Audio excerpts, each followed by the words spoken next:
as ever and cute as could be. You can watch us on YouTube and view it for free. Ay, this one time for the Twitch. This one time for the text. This one time for the phone line. Whole time, what they gonna do next? You know, I just wish you guys would stop the quibbling. Morning, everybody. Tobin and Leroy here with you on a beautiful Tuesday down here in South Florida. Try not to melt, people. Oh, my goodness. Oh, dude. So hot. You just wonder, and you're like, you look at the calendar and you're just like, man, we probably got another 2 months of this. I remember, like, this past Sunday, I tee off at 7 o'clock. Yep. At 8:30, it was 90. Jeez. I'm like, oh, my goodness. Soupy. My goodness. Soupy, dude. It's rough. Good morning, Brittany. How are you? Good morning. I'm great. You surviving this brutal heat, all right? I feel like after this weekend, I'm pretty good on the heat. So Yeah. I feel like I can survive anything if I went to Disney in August. So. That's true. That is a rough one. That's a rough one to bounce right there with outdoor concerts going on right now. I went to Morgan Wallen a couple weeks ago. I love torturing myself. Apparently it is. It's a rough one. Well, then keep in mind when you go to the concert, you got to have a couple of drinks. Of course. So that's not helping either. Of course. Yeah, no question. We'll get to our headlines, which are brought to you by Doral Hyundai, the number one Hyundai dealer store in the nation. They just went full beast mode. Doral Hyundai, where the deals are monstrous and the prices don't survive. No one sells for less. No one. We are going to talk to the man who drafted Leroy Horde today. Michael Lombardi is going to join us in the 11 o'clock hour. We'll talk some footy football with him. He is now the general manager of North Carolina. Yeah. That's there's no salary cap. But you're capped. You're capped at how much money you're given by, your people. Yep. Pretty wild. I think there's I'm not certain, but I think the role of some of these guys is to evaluate, how much a guy's worth, right? So that some guy doesn't just come in and say, oh, well, so-and-so's offering me X amount of dollars for NIL. You're going to beat that. You see what I'm saying? Mm-hmm. Where you can just get a general idea of what the player's value is and kind of come up with a number. And I think that's what the role of those guys are because, a coach is just trying to bring in as much talent as possible. But now with NIL, you kind of have to be careful that you don't bring, players in just because you can get them, but players that are going to be effective on your team. Right. Yeah, for sure. And there's so much less info on it too, right? Because it's already hard enough with college athletes and free agency in real pro sports. Now you got to do it with teams and transfers. You want me to tell you a story? So, I love stories. I can't think of the guy's name. Michigan recruited a quarterback from Texas. Had to be sight unseen, right? He broke every Texas record that there was, right? Threw for like 60, 70 touchdowns. Was awesome. He was like 5'10", right? Everybody had questions, just questions because sometimes if you don't look the part, you want to see something that stands out, right? Lightning fast, piss whistle for an arm, things of that nature, right? You can see it in practice. Mm-hmm. It's what separates you, even though you don't have the body type. Guy comes in, throws his first pass, powder puff. Oof. So we were like, he must have only threw to the tight end because you can't throw it deep, right? So we're just trying to come up with reasons as to why he was so successful. Right.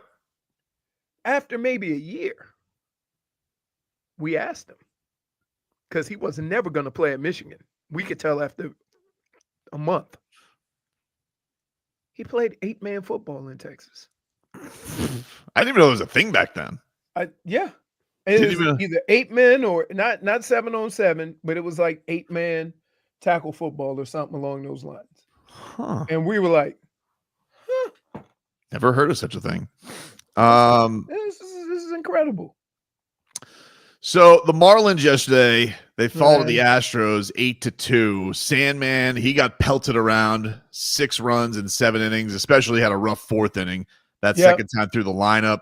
That's his thing, right? One bad inning. That's his thing. And they were all sitting on his breaking stuff, and they were all just waiting for, whatever curveball or changeup he was throwing. They were just whacking him around the park. And then the Marlins, they got back-to-back homers from Javier Sanoja and Derek Hill, and you're kind of just like, oh, Fisher kind of back. Are we getting back into this thing?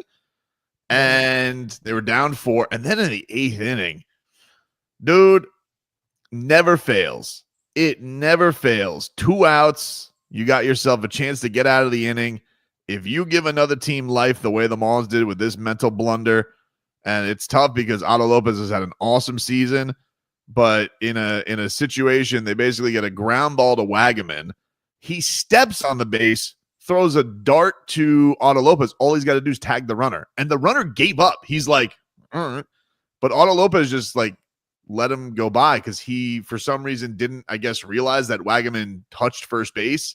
So he was getting ready to turn 2. So like he throws to first. He's like, Wagaman steps on the bag. So he's got to throw to Lopez.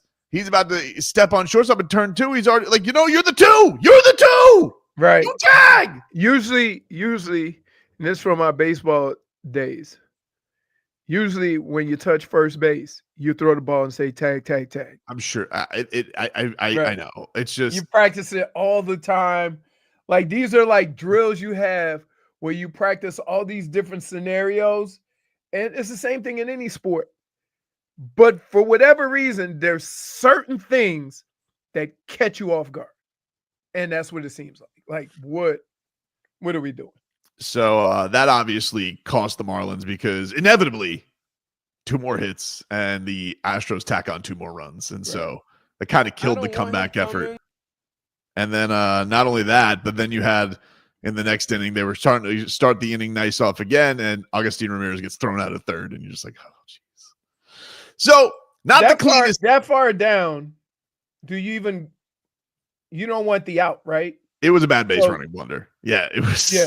It was, it serves no purpose when you're down to be on 2nd or 3rd. It doesn't matter. No, it doesn't. It was a bad base running blunder. So typically the Marlins, who have played excellent defense, clean, that effort to have a comeback bid was short circuited by some dumb errors on their part. So hopefully they'll bounce back tonight. Cal Quantrill on the hill tonight at 6:40. Right. The Miami Hurricanes, they were ranked 10th in the Cultures poll, Leroy. That came out yesterday. I can see it. They're going to be, here's where they're going to be. They are going to be so dominant, I think, on the offensive line that they can control the game however they want to, whether it's running the football, pass protection, and I think that's going to be the strength of their team. The unknown is the defense. Regardless of who you add or not, all I have is that scar on my brain from the defense of last year. Oh yeah, it was inevitably rough. I mean, it was bad, and especially as the season went on. Correct. I felt like they got worse. Right. And you're hopeful that this year with the Heatherman coming in from Minnesota with that great beard, great jaw, seems intense. Right. That he's going to have the Canes in a much better place. But your top 10 to the coaches poll, which does not get as much respect as the other polls, but it is out. Okay. Texas 1, Ohio State 2, Penn State 3, Georgia 4, Notre Dame, who of course the Canes open with, 5, 6 Clemson, 7 Oregon, 8 Alabama, 9 my family. LSU. What sucks about that? Hmm? Here's what truly sucks about that. Notre Dame should never start above 15. And here's why. Because who they play, right? Who they play, if you rank them too high, then they already have a head start on everybody because of their schedule. And that sucks, right? Like, it would be the equivalent of, like, think of SMU last year. SMU crawled up the ranks. They didn't really play anybody until they played Clemson in the ACC championship game. But if they were ranked 9 at the start of the season, at the end of the season, they would have been number 1. Like, it's crazy. Yeah, it's built on that preconceived notion of what you got to do, for sure. Well, it's not even that. It's just like all these teams are playing each other. So, for example, Miami plays Notre Dame. Miami plays Notre Dame. Mm-hmm. That's really their only, like, game where you talking about competitive. They got Florida the next week. They started.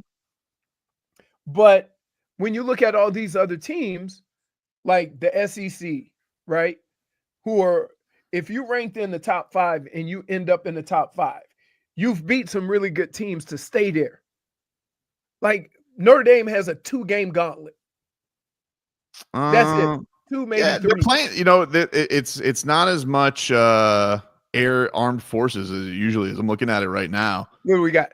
We got at Miami, okay. Texas A&M. All right. Purdue, at Arkansas. Okay. You feel you're threatened by Arkansas? It's not taking on the Air Force. Okay. Go. What Boise else? At home. NC State. They got a lot of ACC teams. I don't know if like they have to play. They have to play, I think, 5 ACC games. Yeah. They got SC like they usually do. BC, at Pitt, Syracuse, and at Stanford. Who I think is the longest odds in the ACC, for sure. But, and by the way, Stanford being in the ACC, not going to be weird. Right. Exactly. It's not going to be. I'm sorry. I don't get used to that. I know that they're all super conferences. I don't like all these teams. I miss the Pac-12. I do. When it was really a conference. Oh, hello. Brr, brr, brr. Hello. What happened today? Train? I've got to say, traffic was good, while school was out. Business is picking back up. I don't like Next week, it's going to be hell. Oh, it's going to be rough. Yeah, it's going to be rough. We got to figure out that first morning routine. Not looking forward to Monday, that's for sure. Oh, my goodness. And you guys were right. It's so hot. Yeah, it is brutal out there. It is brutal. And you're hot when I'm freezing in there. So you're imagine that. The double the heat. Right. So outside, you got to just be dying. I'm melting outside. Brittany, we have learned you're a hardcore Canes fan. What do you think about the 10th ranking? Are you okay with this? Not too much pressure, but it's you're coming in with a little bit of heat as a top 10 preseason team. I'm okay with it. I'm comfortable with it. I think they have an opportunity to go 4-0 at the beginning of the season. I think that's really why they're up there. They have a rather easy schedule other than Notre Dame and Florida. So I'm okay with it. I do feel that, because I know you always tell me I'm so negative, but No. I don't say that. I don't say that. I mean, it just happens to be your answers on everything I've asked you, but I don't think that. I'm trying to be optimistic about this team, but I think Notre Dame's a big test for us, and I see a lot of people saying that we're gonna, beat the crap out of them. I don't know that that's the case. I think a lot of people, I think there's a spectrum of Hurricane fans right now that are like really high on Carson Beck and think he's like going to win the Heisman Trophy. And then there's some that are like, he really sucks. And I think he's right in the middle of that. Yeah. So I have a lot, like he's right in the middle. He's not leaning either way. So I'm comfortable with 10, but I'm not confident that will last long. Are you nervous about Carson Beck? Yeah, I'm nervous about Carson Beck. You know what it is about Carson Beck? I do feel like, you listen. Blah. He's Kirk Cousins. Honestly, I think it's the opposite. It's not well, maybe style-wise, but I feel like he's been in too many headlines this offseason for the wrong reasons. And I just I'm watching Cam Ward, I'm watching all these press conferences and he's just giving everybody the goosies. I'm just like, man, I think that's, and there's there obviously has to be an understanding that we will potentially never see a Cam Ward again. And we have to understand like Carson Beck isn't Cam Ward. But mostly I just feel that Carson Beck in his Georgia years was carried a lot by his defense. And last season, we know that the Hurricanes defense was a big, big problem. And they've kind of cleaned house a little bit. So I'm really interested to see if the defense is decent, then he doesn't have to do as much on offense. And the run game So too. I think that's something they're going to lean into. Basically, what you're saying is if the defense is better, Carson Beck does not have to be Cam Ward. Yeah, that's exactly what it is. Essentially, that's exactly my point. Yeah, so I feel you. I feel you. We could kind of say that about the Dolphins, but flipped. Yeah, because the defense has been, even with all of the problems they've had, they've been more reliable up front than the offense has been. Mm-hmm. And you put your defense in a lot of bad spots last year. So if the offense they don't have to be great, even though they have great players. If they're just more consistent, right? I think that's the thing with the Hurricanes, though. In the past, I think all of you can agree, it's each side of the ball is good at different times. They're never good at the same time. They're never decent at the same time. So if we could just have an even team where, the defense, they do the best they can and the offense is the best they can, I don't see a world where, it's going to go too terribly for the Hurricanes this season.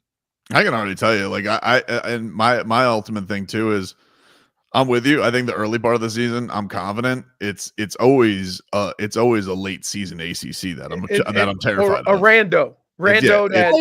Yep.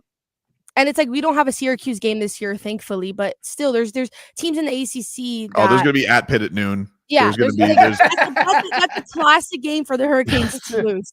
A classic game. The thing about Syracuse that everybody overlooked is they were the Canes' kryptonite, and that is extremely good on offense. Yeah, really, really good. Like the highest scoring team in the ACC. The quarterback was the best in the ACC. Really, really good offensively against your biggest weakness. And that sometimes those things happen, right? It's like when the defense has no cornerbacks, they're all banged up, and you got to face Randy Moss. It's kind of like one of those things. That's what happened against them. So the fact that they don't have to play these teams or have to play these teams doesn't matter, because you're always going to have one or two of those teams that you face that are really good on one side of the ball, and you just have to be competent. I mean, Louisville, we have Louisville on a Friday night, I believe, at 7, which is another classic game that I feel like the Canes would lose. At least it's at home, though. At least it's at home, but still, it's rough. It's rough. To literally that dumbass Jack Harlow off into the end zone. Anyway, we'll take a break here on the show. Lots to get into with your South Florida sports landscape. We'll take a break. Back after this.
Welcome back, everybody. Tobin and Leroy with you here, 560 WQAM. Take you guys up until 2. How'd you guys like to see the Zach Brown band at the Sphere in Las Vegas this December? Zach with a C? Zach with a C, Leroy. Z-A-C. Not like Zach Sieler, who just got a bunch of money. Sieler it on up. No, Zach Brown is going to be at the Sphere in Las Vegas, and you guys can go with our contest. All you got to do, log on to the Odyssey app, guys. You're already doing it. Log on to the Odyssey app. You listen to WQM for 1 hour, even for our listeners out here, right? Or our viewers out here. I got a little cheat code for you.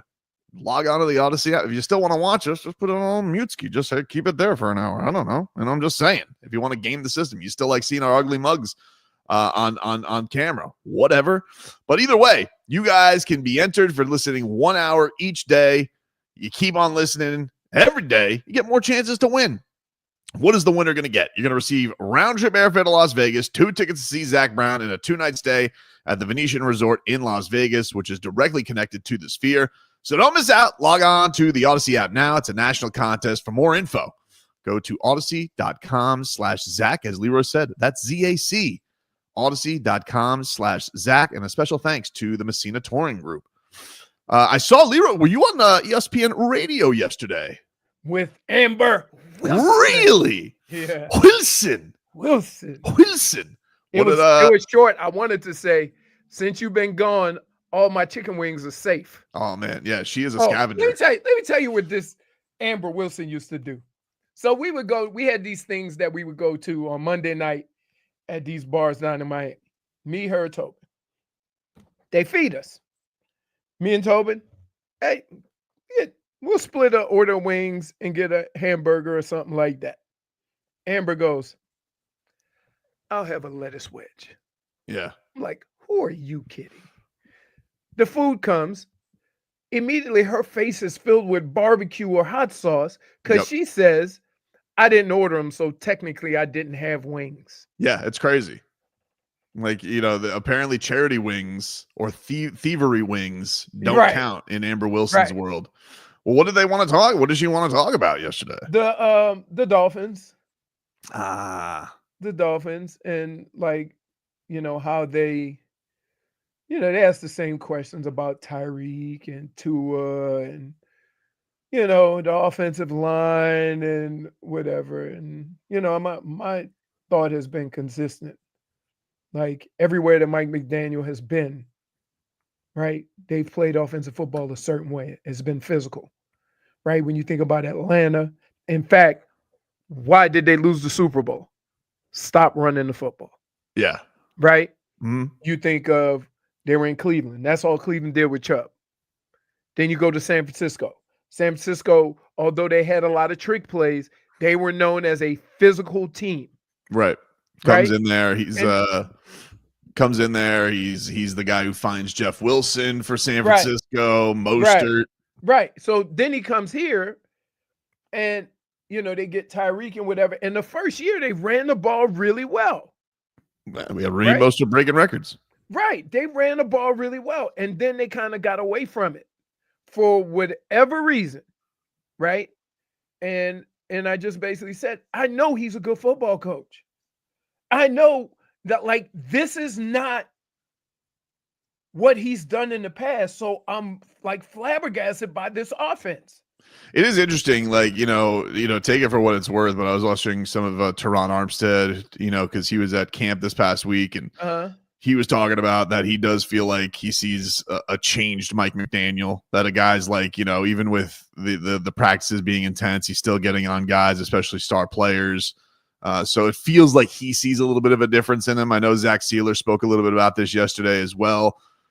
You just hope that's the growth. I do think there is a lot that you get kind of thrown into the fire of this stuff of you got to not only call plays for the first time in your career, but then you got to also run this team, and you come in as the big star power guy. I can relate to stars, and it doesn't maybe go as smooth as you thought it would. And now it seems like he's, leaning into more guys he can truly count on. Which is, in here. Not that you don't need talent. I mean, obviously you need talent. We talk about the development of players. In fact, we're sometimes a little impatient with the development of players because when they come into the league, they're only prospects. They're not NFL players yet. Some of them transition well, some of them it takes a little bit, right? But we think coaches are supposed to be successful right away, and especially new coaches. Like he had to go through some lumps and trying to figure things out too. It's not like you hired a veteran coach. He's never been a head coach before. So, and sometimes I think with newer coaches, if you have success too soon, it makes you think that you're doing it right. Right. And so they kind of got caught up because they were having success offensively, and it And was everybody, specific that we can run this style of offense. Then December and January hit, and you realize, yeah, and especially when you see like, oh, everybody's starting to copy your stuff around the league with the motion and all that stuff, but you're still kind of swimming in it because you've been snuffed out a little bit and you have no counterpunch to go to. Right. And for people that talk about and I think one of the dumbest things that I've heard on TV by people talking about football is that they should outlaw too deep. Right? Yeah. And here's the problem. You know what gets you out of too deep? Running the football. Because you only got 7 guys. Mm-hmm. If you can run the football with 7 guys, right, that'll bring that other safety down. If you don't, then they're just going to play deep and dare you to throw it underneath and just make you methodically. Football has gotten to, they want offense to methodically move the ball down the field. Because if you go more than 10 plays, and this is, I did not invent this. This was a Bill Belichick thing. He says, if you can get an offense to run more than 10 plays in a drive, they'll screw up before you will. So that'll end up with a 2nd and 15 or a 2nd and 20 from holding. They're not going to run this. He says, the percentages are with us. If you just play solid defense for 10 plays, that the offense at some point in that time is going to screw up and end up behind the chains. So, yeah. Yeah. We'll get more into it. We got to hear from Zach Sieler as well, who got his munion yesterday. We'll take a break. Back with more for this.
Welcome back, everybody.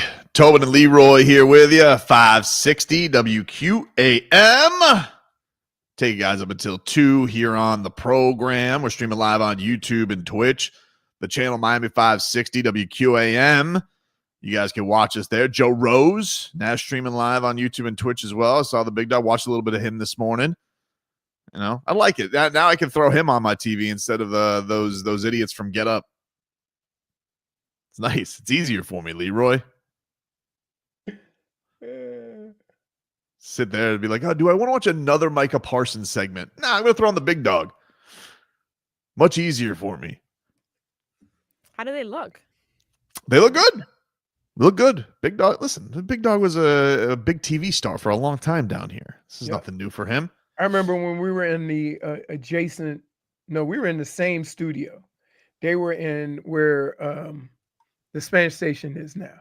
And we did a show at the same time. Did a show at the same time. We could see through. And then we went over there. And then we went back. Yep. And full circle. So anyway, check that out. Also, want to let you guys know with the Dolphins getting ready for their first preseason game this Sunday against the Bears. The NFL regular season underway. Canes camp. Marlins, Heat, Panthers. You guys keep up to all of it in your ears as well. Just listen to us on the Odyssey, iHeartRadio, and TuneIn apps. Make Tobin and Leroy your favorite show, everybody.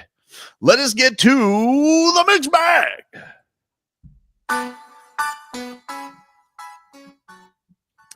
All right. First, we'll start off with Leroy Horde's first professional franchise, the Cleveland Browns, who, by the way, yesterday signed Snoop Huntley because all their quarterbacks are hurt. All those quarterbacks that they have, they're all hurt. They're all of them. All of them. 2 hammies and a sore arm. Hey, can I just say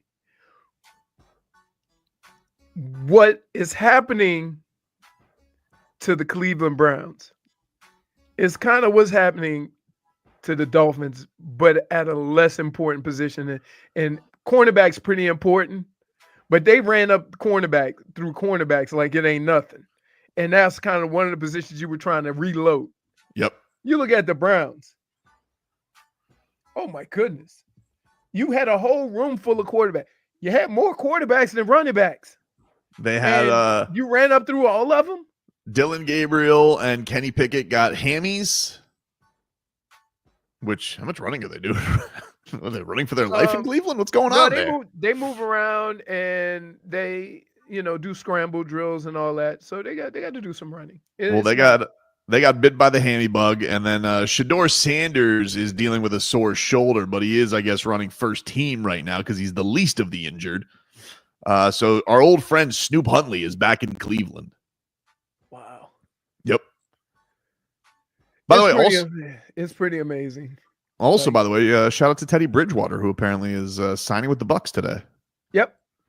Signing with the Bucs. But speaking of Shedeur, he was asked about his father, very famous. His name is Deion Sanders, for you kids out there, and has been asked why Prime hasn't been out at camp yet. Here's what he had to say on that.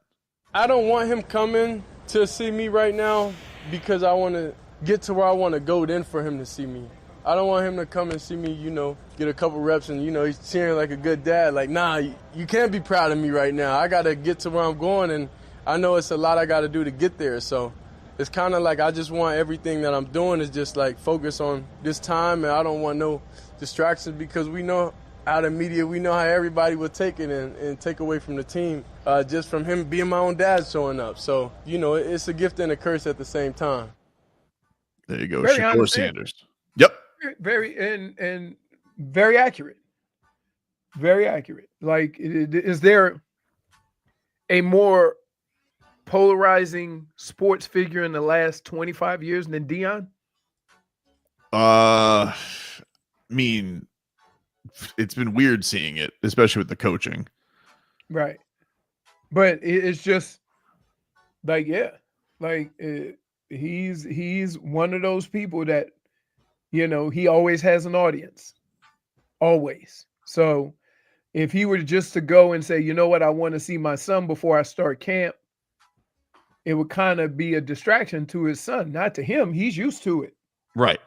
right? Especially in the position that he's in right now. I think if his son was the number 2 overall pick, it's different. He's going to go in there with some cachet. His son's in a position where he's got to earn his way. And honestly, maybe this is the opportunity that opens the door for him. I don't know. Right. Everybody getting hurt. Right. It'll be interesting. It'll be interesting to see how that all turns out. Meanwhile, his workout mate, who is now the quarterback of the Tennessee Titans, mentioned him earlier in the show, Cam Ward. This is Cam Ward discussing why he loves football so much, why he works so hard at football, because he loves it and he watched his dad grow up and do something that he didn't like. Here's Cam Ward. I said yesterday, I've grown up, watched my dad wake up at 4:30 doing a job he didn't like. So, if I can't wake up early and do what I need to do for a job I do like, I shouldn't be playing football. And that goes to everybody in the locker room. If you can't have the expectation for yourself that you want to be with a good or a great player and want to put the work in, I just think that's how it should go. I just think good things only come to those who work. There you go. Cam Ward yesterday or over the weekend. I got to tell you, every time you hear him talk, you're like, man. The best. The best. The best. I think I'm betting on them to win the division. I'm taking a flyer. Tennessee? Yeah, I got to take a flyer on someone. Flyer. But that's not a flyer. Still, they got the longest odds. To win their division? Mm-hmm. So it'll go Houston is 1. Who is it? Jacksonville 2? Jacksonville, Colts. At least the last time I checked. I'll check right now. And then Tennessee? Yep. Wow. They picked the Colts over them? Mm-hmm. Huh. I'll check again. That's what unless it's flipped during the preseason. Division futures. Yep. By a lot, too. Tennessee is Houston's plus 100, Jags are plus 300, Colts plus 375, and Tennessee's plus 750. Huh. That's odd. Like, it shouldn't be that much from first to last in that division, when all you got to basically do is be a little bit over 500. Yep. I'm with you, Ricky Bobby. Here's a little more Cam Ward. He says that there's not many people that he talks to. Phone on D&D, wake up, watch film. I talk to 5 people a day, so besides my teammates. So I only talk to parents and then dog. That's really it. So I just be chilling, go home, and I don't really do too much, eat and go to sleep. And I think the biggest thing was just, whether you're college or NFL, you just got to have a routine. I've had a routine for a couple of years now, and it's been helping me since. Do you feel like Cam Ward's dog is also locked in, or does he actually get some relaxing time with his dog? Man, dogs don't care what you did at work. They want to play. I don't know. They want the toy, right? You think the dog is like, yo, you got to feed me at like 5 because yeah, that's what I wonder. It's like, is the dog routine oriented? Bedtime is 9, or does he march to his own beat? Well, I would say in camp, your day is really long. You're not done until 9 or 10 o'clock at night. Right? So I don't know if it's different now. Yeah. But we used to, that was the thing. So Timbo says that dog's going over film. Run right back. Wow.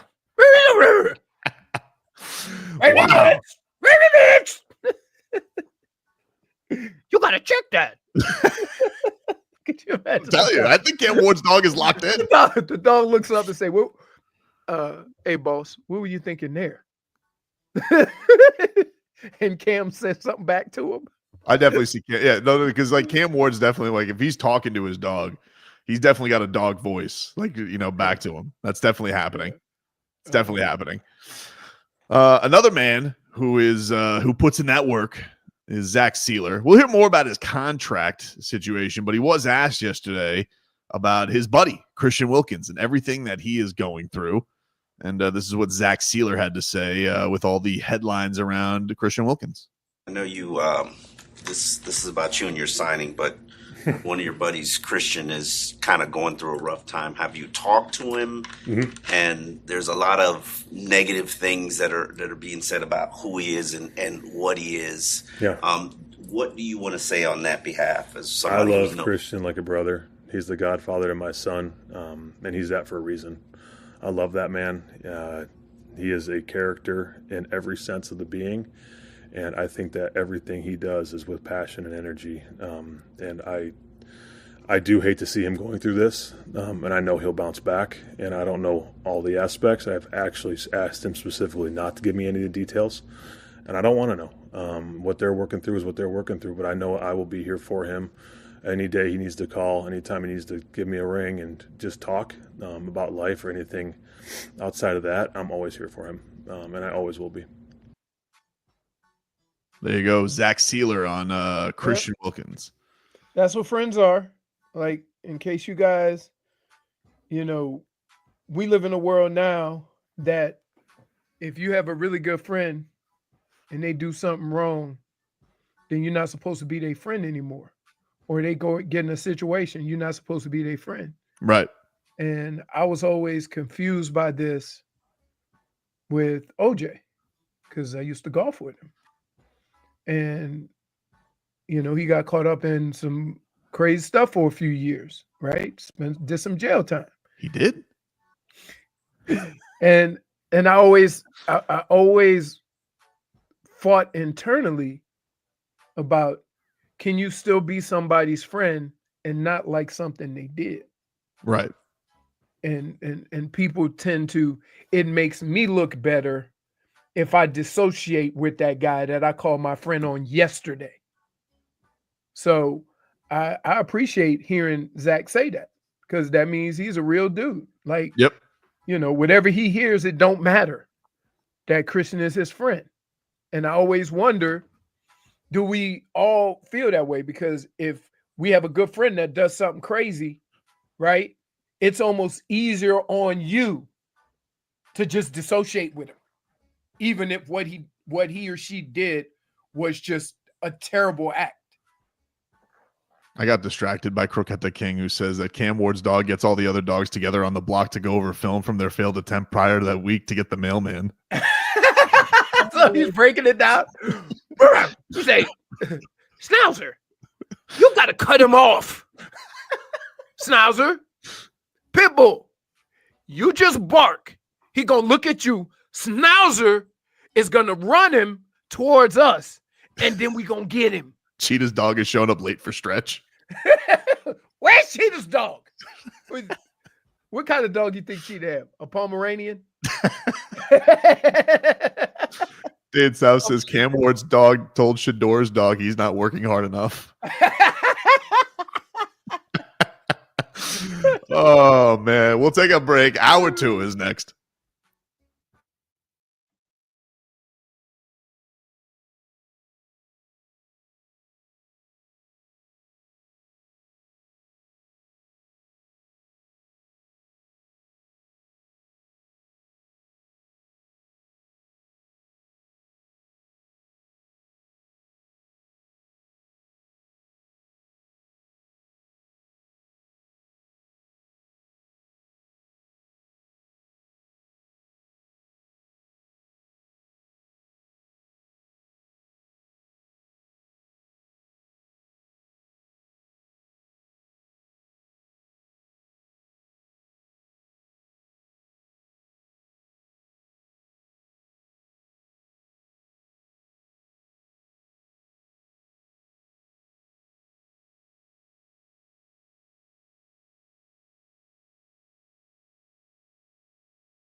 Hour 2 of the program, ladies and gentlemen. Tobin and Leroy here with you, 560 WQAM. Take you guys up until 2 here on the program. I just saw the dumbest thing on Twitter. What was that? A restaurant. These 4 girls tried to dine and dash. Oh, Left their keys on the table. that's embarrassing. So the waitress picked up the keys. And when they came back, she goes, "Y'all ready to pay y'all bill?" And they go, "Oh, we went to the bathroom." And some guys over there said, "No, they're not. We recorded the whole thing. So y'all making us look bad." Jeez. Damage is done, my friend. Listen, if you're not a crook or a criminal, don't all of a sudden become one. Right. You're not going to be good at it. Whew, that's rough. Let us get to headlines brought to you by Doral Hyundai, the #1 Hyundai store in the nation. Just went full beast mode. Doral Hyundai, where the deals are monstrous and the prices don't survive. No one sells for less. No one. The Miami Dolphins have just wrapped up their 11th day of training camp. No pads today. Don't feel like it, right? The 11th day, it feels too many already? Nah, it feels like it. I don't know. It's that lull time, you know. Yeah, that's a long time, but it hasn't really. Let's get to these preseason games, something, a little juice. Especially, let's be clear. I ain't doing it. I bet you if I was doing it, it'd feel like day 20. Probably. Some news. This is from Barry Jackson, Omar Kelly, and Claude Smalls from the Miami Herald, their Miami Herald camp blog. Jalen Phillips, he is back at practice after missing a day. We know that he had that leg whip, he said. So he is good to go. Other players who were out, though, center Andrew Meyer, who was filling in for Aaron Brewer. He's been getting a lot of praise from Teron Armstead, by the way. Undrafted center, UTEP two-step. Is he UTEP or is he San Antonio? I always forget. I mix those two up. San Antonio. What do you mean? The Fighting Cokers. That's no, that's USTA. USTA. Yeah, I mixed those ones up. No, he's from the UTEP two-step. Yeah. Like Tim The Hardaway. Fighting Cokers are the Roadrunners, right? The Roadrunners. Meet. Yep. Yeah. Austin Jackson missed practice. We knew that. Cornerback Cam Smith. Ugh. So let's chew on this for a minute. You know how I look at all these situations as opportunities, right? And if your opportunity presents itself and you ball out, then something has to be done because now you've shown that you're a contributor. But Cam Smith has never been in that spot. Every time there's an opening, he is watching football. Yeah. And so we can't make a good assessment of how good he is other than everybody getting frustrated with his production and they think he's really good. I think Mike McDaniel said it the other day where he's just like, you can't evaluate if you're not out there. Right. So they don't know, but it's also, I think, a level of frustration because look, it was clear they're going into a make or break when, Chris Greer mentioned unsolicited coming into the year. He's like, we can't hold his hand anymore.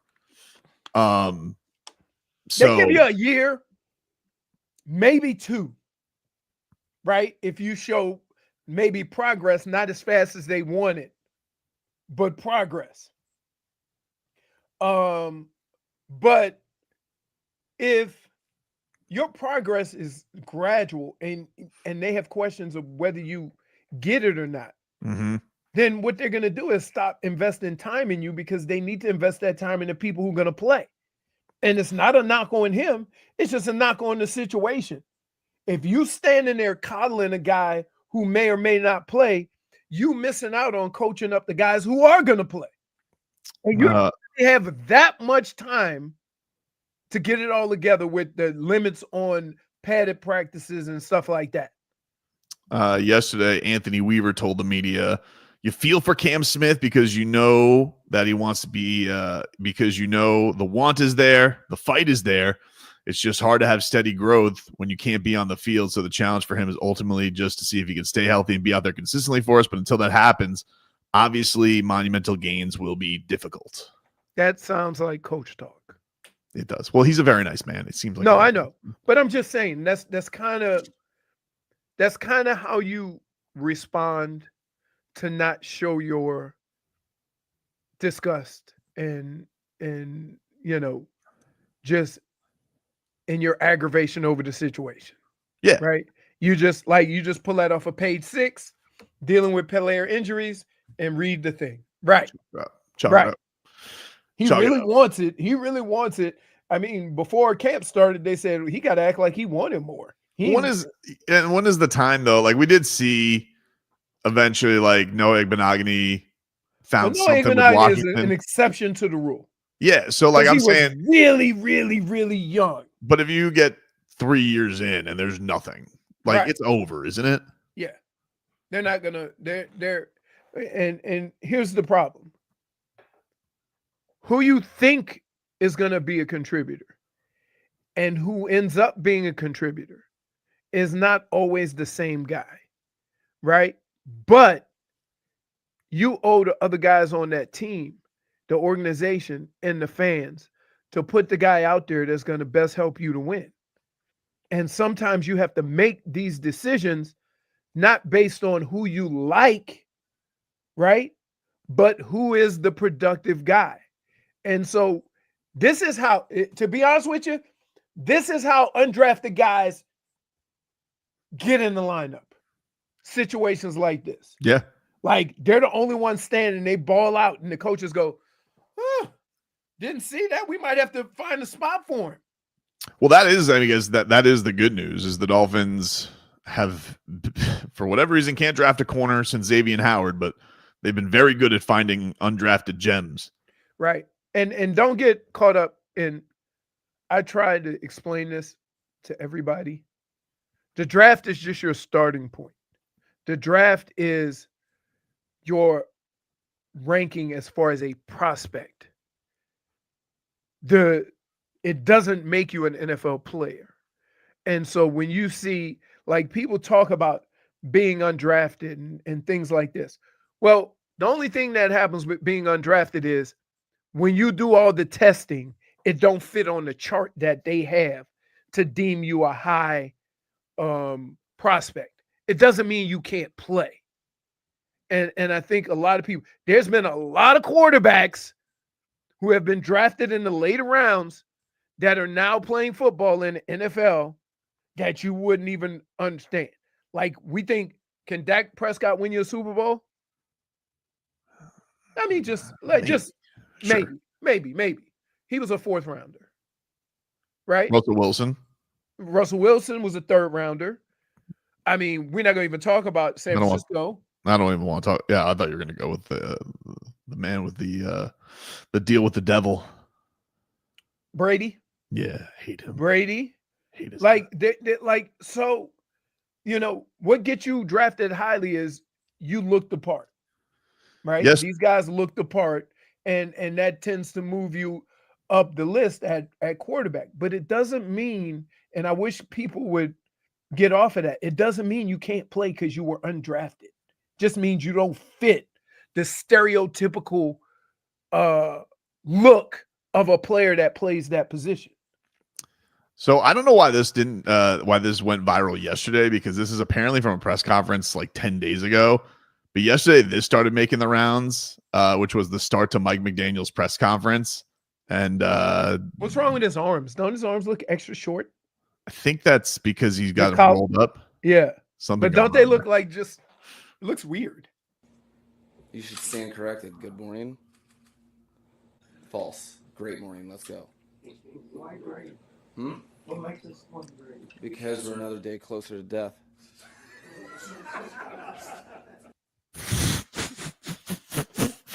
That's dark. Is he okay? I mean, Wow. You know what? You know what I like about that? Like, Everybody was waiting for the Mike McDaniel 5-minute answer, and he hit him with the Stone Cold Stunner. Yep. Like, do we laugh? Is that funny? Is he serious? Man, that's something. You should stand corrected. Good morning. False. Great morning. Let's go. Why great? Hmm? What makes this one great? Because we're another day closer to death. You hear me? Even in the car, they, oh, Jesus. Awkward. Like, but that's what you get. Wow. That was something. I would like, yeah. Schefter tweeted that out yesterday. He just goes doom and gloom. Listen, that's gonna become a meme if he ends up on that hot seat. To be continued. We'll see. I just think he's just like, sometimes we have to not take people so serious. Yeah. And that's probably one of those moments, right? Like, all right, it was funny, right? It was dark. Oh, it was dark. It was dark, but it caught the whole point of that comment was, did you hear the shock of everybody? Mission accomplished. You know, it would be a funny prank. It would be a funny prank if that, you know how like they have quotes on the wall all over in football buildings. If like one day the media, if they're gone this week because they're in Chicago, have the equipment people put that quote on the wall of the media room. Great day, because we're one day closer to death. Oh, man. We'll take a break. Michael Lombardi is going to join us later on this hour. We'll talk some footy football with him. Back after this.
All right, welcome back, everybody. Tobin and Leroy here with you, 560 WQAM. Take you guys up until 2 here on the program. Want to let you guys know one more time. If you guys want to win those tickets to Zach Brown Band at the Sphere in Las Vegas this December, it's easy to enter. Log on to the Odyssey app and listen to WQAM for 1 hour. For more chances, listen every day, and you might win. The winner receives a round-trip airfare to Vegas, 2 tickets to see Zach Brown, and a 2-night stay at the Venetian Resort Las Vegas, which is directly connected to the Sphere. Don't miss out. Log on to the Odyssey app now. This is a national contest. For more info, go to odyssey.com/Zach. That's odyssey.com/ZAC. That's how they spell their band. So don't get that wrong. Special thanks to the Messina Touring Group. Saw today, Leroy is reading in the great George Richards column from Florida Hockey Now that Sergei Bobrovsky, he says, don't be surprised if we get an extension announcement in the coming weeks or months on Sergei. He's got 1 more year? This is the last year of his deal. His salary cap hit is $10 million for this season, but it was reading that that Bob doesn't want to go anywhere. They don't want to lose Bob, and that we could be looking at a 4-year, $8 million a year type deal, or maybe a 5-6 year deal in the $6.5 to $7 million range. Not going to be $10 million, but that we could be. Now the cap does go up next year. It goes up, I think, like $18 million. And they're cutting $2 million off of their cap number if they do it, right? Yes, if they do it in that range. And I think the only other guy George wrote that's up for a deal next year is our boy, the polar bear, Nico Mikkola. Oh. So I think everybody else. So it does. It said it would not. It would apparently. We could hear something that could be coming. Now they have been getting a bunch of goalie prospects, ton of them from Russia. Mm-hmm. Basically getting a bunch of little bobs. But he turns 37 in September. So if they did if they did a 40. So if they did a 4-year deal starting next year, it would take him till he's 42. Why are you looking like that? Hockey contracts are guaranteed too, right? Yes. I mean, I would. Yeah, Bob. Yeah. No. I'm just coming to the realization with, if I could think of a guy who I think could make it that far and earn every penny, it would be Bob. You're right. So I'm not like, I'm just 42 is 42. 42 is 42. It really also feels like it's the only guy that I could think of that I would even take that chance with. Oh, definitely. And the only thing is, I mean, like we saw when you made the Seth Jones trade last year, that was basically signing off that you believe this guy can keep it going. I mean, he's an insane person. He's already swimming in Russia, doing 5 a.m. swims to get himself ready for next year. Right. But yeah, that is that does appear that the Sergei Bobrovsky, the talks are underway now. Apparently, what George writes is the real money they pay him is $6 million, but the cap hit is 10. They do signing bonuses and stuff like that in hockey, where they paid the most of the money already. Okay, but it's still the cap number is the cap number on that average annual number. Right. All right. But I do feel like would they risk doing like a 6-year deal on him just to keep the cap hit lower? No. But you're talking 44. No. Come on, man. 44 years old. Oh man. If he gets you to 42, right, as a reasonable goalie, basically what that do is give you 4 years to figure out who your next goalie is going to be. And that's right, pretty much in line with all the other guys. It's everybody else, yeah. So that would also say, okay, where do we go from here? How are we going to build from here? Because now we have a lot of guys who are contracts are up. So it goes like this one, like this is definitely, we're going to keep this group together for 4 years by signing Bob. This is who we got. This is who we're rolling with. 3 finals, Stanley Cup Finals, 2 championships. We gonna ride y'all. We gonna go all out with this. I'm surprised they haven't given the coach an extension. Maurice? Yeah. I don't know what his contract situation is. Well, I'm not usually positive. if they fire the coach that made I feel it like to the Zito finals, got one last year. Yeah, Zito got one last year. What is Paul Maurice's? I would say he got another 2 years. Paul 1 year. Maurice? 1 year. Let's see. So this will be his 4th year or 3rd year. He came after the first finals. Let's see. Right? 3-year initial. He did get an extension. Okay. He got an extension after winning the cup. Okay. All right. It said that his initial contract was $4 million a year. Mm-hmm.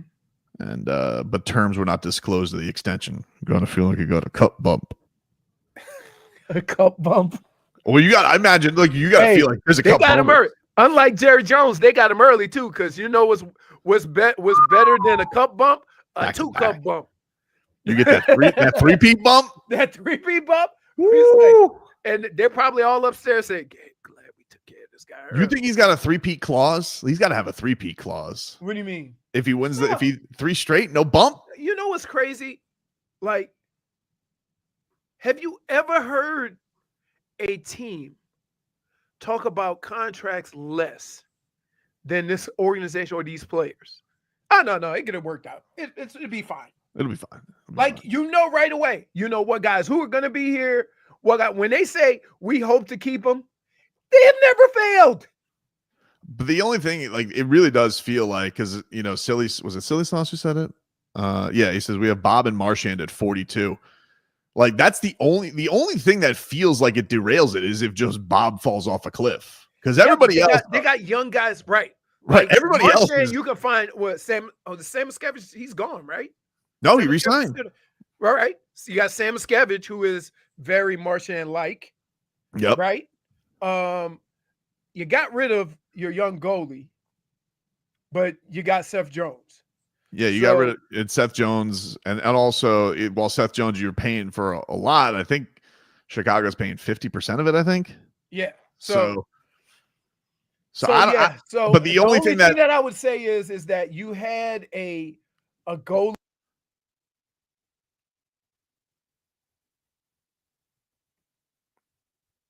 Everybody else, did Leroy go out on everybody else? Or just... I hit the button. Sorry. Okay, just making sure. I hit the button on my mic because I thought it got unplugged. I didn't know if it was a buffering thing or what. Okay. So I would say this. Besides Bob, you got 4 years to get his replacement, and clearly you definitely have some confidence in his ability to last that long because you got rid of a really good backup or a guy who was up and coming. But you got to figure you would be put in a bad spot if Bob balls out for the next 3 years and you've still got this goalie who's a top prospect. So you got something for it. Now you just got to do it again. Right? Well, so you do have don't they still have what's his name?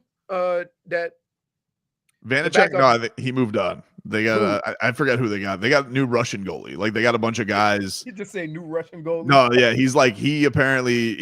they got the son of like Bob's idol is like their new backup, and then they drafted some guy from Bob's home. I'm not even making this up. Right. I got to get the names. I'll look up on either George Richards or David Dork. I forget, the name escapes me. But if there's one area that I would think, and I trust Bill Zito. Like I'm not familiar with, the backup, right? It would be goalie, right? We have names, but we're not really sure. We knew about for the last 3 years, we always thought that they had a backup goalie that could go in and get it done. Yeah, and they really trust the department too with Robbie Tallis and Luongo, obviously. Like they do have some intellectual know-how there on picking the old next net minor. We'll take a break. We'll talk a little football. Michael Lombardi going to join us next.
Welcome back, everybody.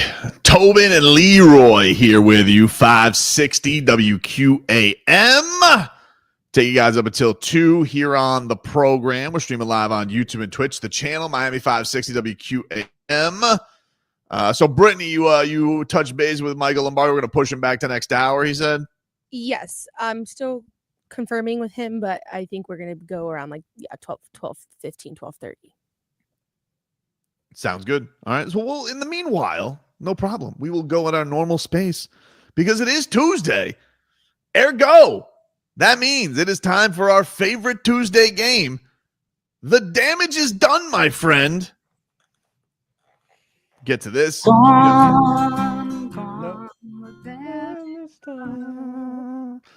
guys know how it is. Go around the room. We'll say where the damage has been done. I'll go first. Now, I imagine you guys played last week. Did you play the viral clip of our president butchering Tua Tagovailoa's name? Oh, yeah. Which, by the way, I was surprised by, because I will give President Trump this. He nailed all those hockey names. It was some weird enunciation, but he didn't screw up Carter. More practice, maybe? Maybe. Well, look, Tua's name will mess you up if you just read it. Yeah, you gotta just say it. But they have apparently come together with a fitness council that is going to bring back, I guess, the presidential fitness test. And so some of the members that they announced, Leroy, Bryson DeChambeau, Nick Bosa, Roger Goodell. You weren't here when you saw the video. I did see the video. So you missed he's referring to the whole Bryson DeChambeau. You missed the funniest part. Okay. You were looking at the president. If you play it in the right top hand corner is Bryson DeChambeau. Watch his face when he says Tua's name. Oh, he's like and so I had to tell the story about Google. Oh yeah. Because you did that look to me. Yep. And almost got us all canned because I was doing quiet laugh.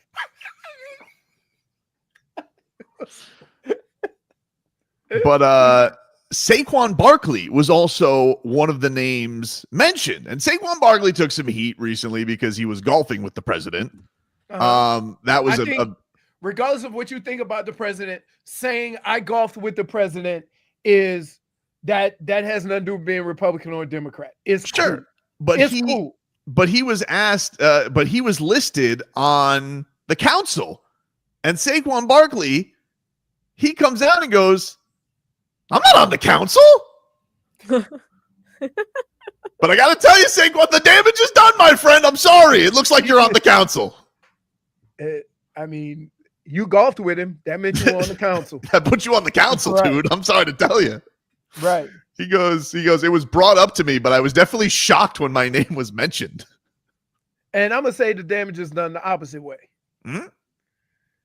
My boy LT, he got on that list and he went up there and said whatever he said. I wasn't even listening because I was just stunned that,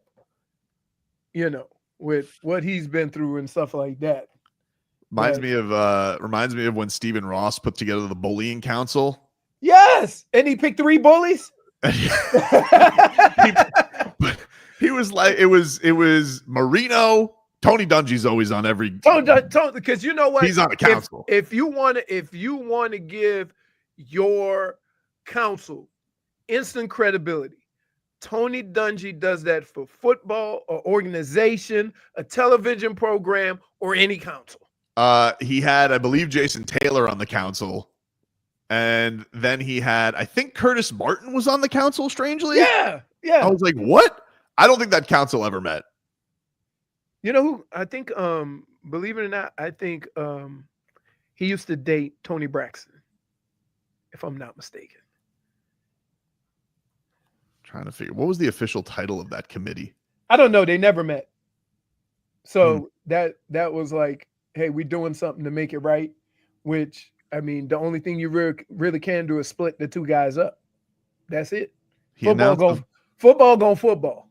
the Stephen Ross announced in November of 2013 that he would form a committee to establish a new code of conduct. And on the committee, Don Shula, Dan Marino, Jason Taylor, Curtis Martin, Tony Dungy. I would say this is that, I mean, football is a sport where every day your toughness is tested, either with words, either with physicality at practice, either with we gonna see if this guy gonna, defend himself or his fellow teammates. Every day you're presented with something like that. And depending on how you handle it has more to do with how the rest of your team receives you and not necessarily what the public thinks or whatever. So when that situation presented itself, I was like, you got to be careful with how you go about this, because how you going to look to your teammates. I don't care what the fans think. Like and so that thing played out kind of crazily, and people were knocking down the door to sign the bully. We need that on our offensive line. Stunt Steve says an anti-bullying committee with Don Shula is funny. Who was that? Like everybody. But that's kind of like what this is with like, with how this went. He got the names of some of the biggest stars in sports and decided to put those guys on the list. Because, I mean, Bryson, I mean, he's built like a WWE wrestler. Yeah.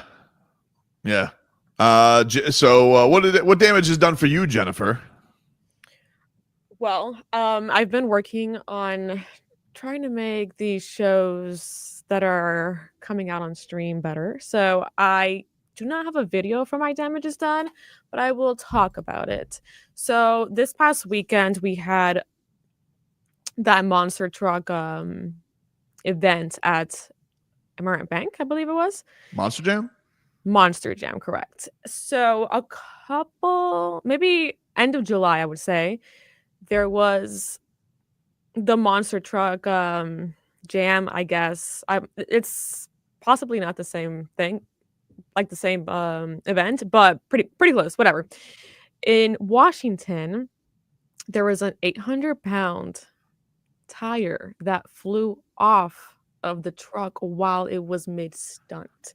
And it flew into the parking lot, hitting a bunch of cars. Whoa. And that is my damage is done. It was really intense. You know what that rivals?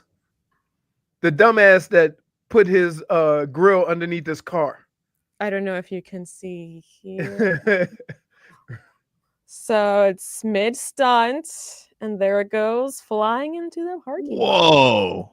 Jeez. Wow. Somebody in the pit. That. You're trying to enjoy a show, and guess what? Your car is getting a show too. It's a true honor to have my car damaged by a gravedigger. Whoa, Cletus, did you see that tire? I got my stuff. Damn near got us. I got an official Torero official tire. A great honor. You know, if that happened in Florida, somebody was strapping that to the back of their truck and taking that wheel home. You best believe. A blessing. I caught me a foul tire. I mean, it's ironic that the monster truck show would be near Davie. Right. Of course. The truck that was involved is actually called the Veteran. You can't have that at the Kaseya Center. People are too bougie down there. No. Yeah. No. You gotta have that thing near. No, they used to have the circus road trip. We can't have the Monster Jam road trip for the Heat. It's like, why are the Heat gone for 3 weeks? It's because the Monster Jam is coming in there, dude. El Toro Loco. Man. I do think it's a fun time. I've never been to Monster Jam though. Have you ever been, JFig? I have never been. I kind of wish I knew about it beforehand. Brittany, you've been. Something new. 1000% never been to a monster jam. Wow. All right. Well, I'm sorry. I figured. Because the only men she wanted to see driving cars is F1. See, you're Not there trucks, Leroy gets not it. dune buggies, not NASCAR. The No. only one. Have you ever watched the E racing? No. E-racing? Wait. I'm sorry, Miss Brittany. I felt like I just insulted you. You did, Leroy. Apologize. Holy smokes. I said, did you ever watch the E-racing? No. Like, all right, No. I'm sorry. Who watches e-racing? I mean, on the weekend, on Sunday, I peruse down the channels and I'll see it. They sound like You and your perusing of channels. Yeah, for real. that's wait, hold on. Weirdest things. Listen, that's what old guys do. They peruse. We peruse. Listen, I'm gonna tell you right now. I have a short attention span, and here's what happens to me a lot. I'll be watching something, it'll go to commercial. So if golf goes commercial, you can just flip around and then come back. You ain't gonna miss nothing. Yep. Even if you miss a couple of minutes. So that's how I started watching Matrix. That's how because I was watching golf and went on commercial and I flipped through channels and I see something and I go, oh yeah, I remember this. And I do that. Okay. But here's the problem. If I get into that and I see something cool that I want to see for the next 10 minutes, I forget what I was watching before. So like I flipped through the channels, like Matrix went on commercial. I was flipping through the channels and I'm like, oh, this dude getting ready to run out of gas, right? In NASCAR. And then he made it. And then I started flipping through the channels again when it was over. And then I said, ooh, e-racing.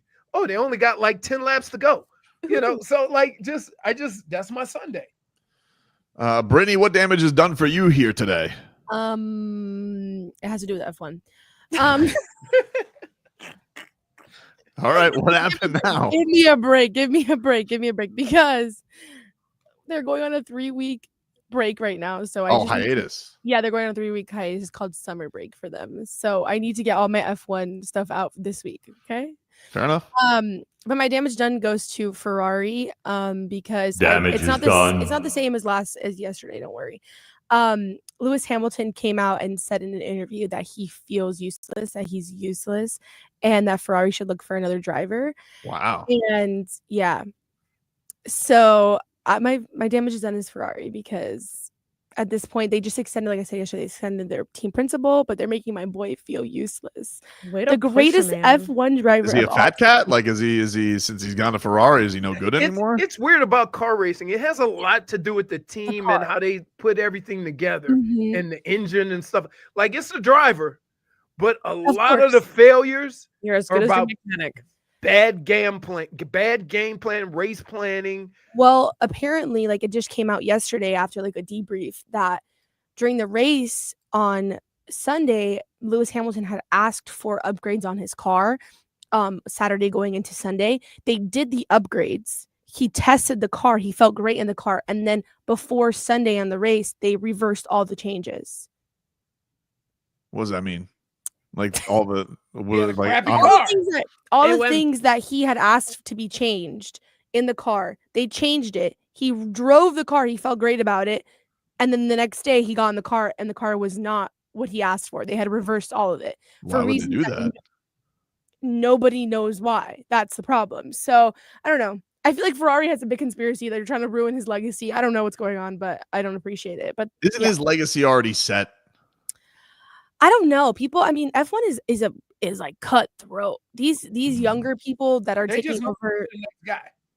Yeah, they just move on to the next guy, and like there's so many new fans and so many new drivers and so many young fans that didn't watch Lewis Hamilton when he was like the best at the sport. Dude.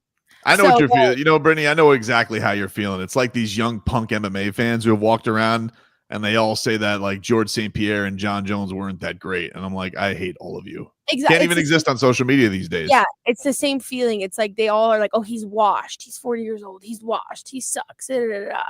Oh, it was only his car that got him that far. And so whatever. He's a 7-time world champion. Like that's ignorance. That's ignorance is because ignorance. they don't realize about, you know, like planning a race and when the pit stop and how that could just, you know, just screw you if you do something at the wrong time and end up too far back. I do like the 2-second pit stops though. Holy smokes.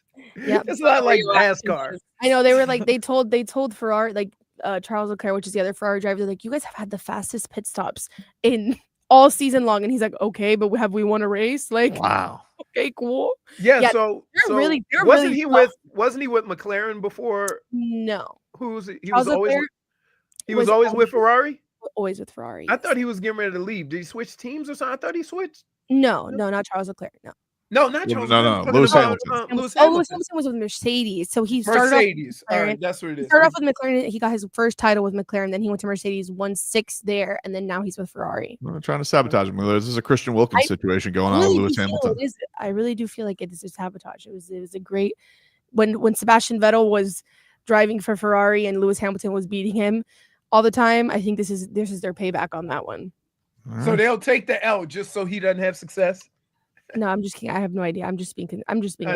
She feels like her guy's getting sabotaged. Yeah, I'm just being bitter.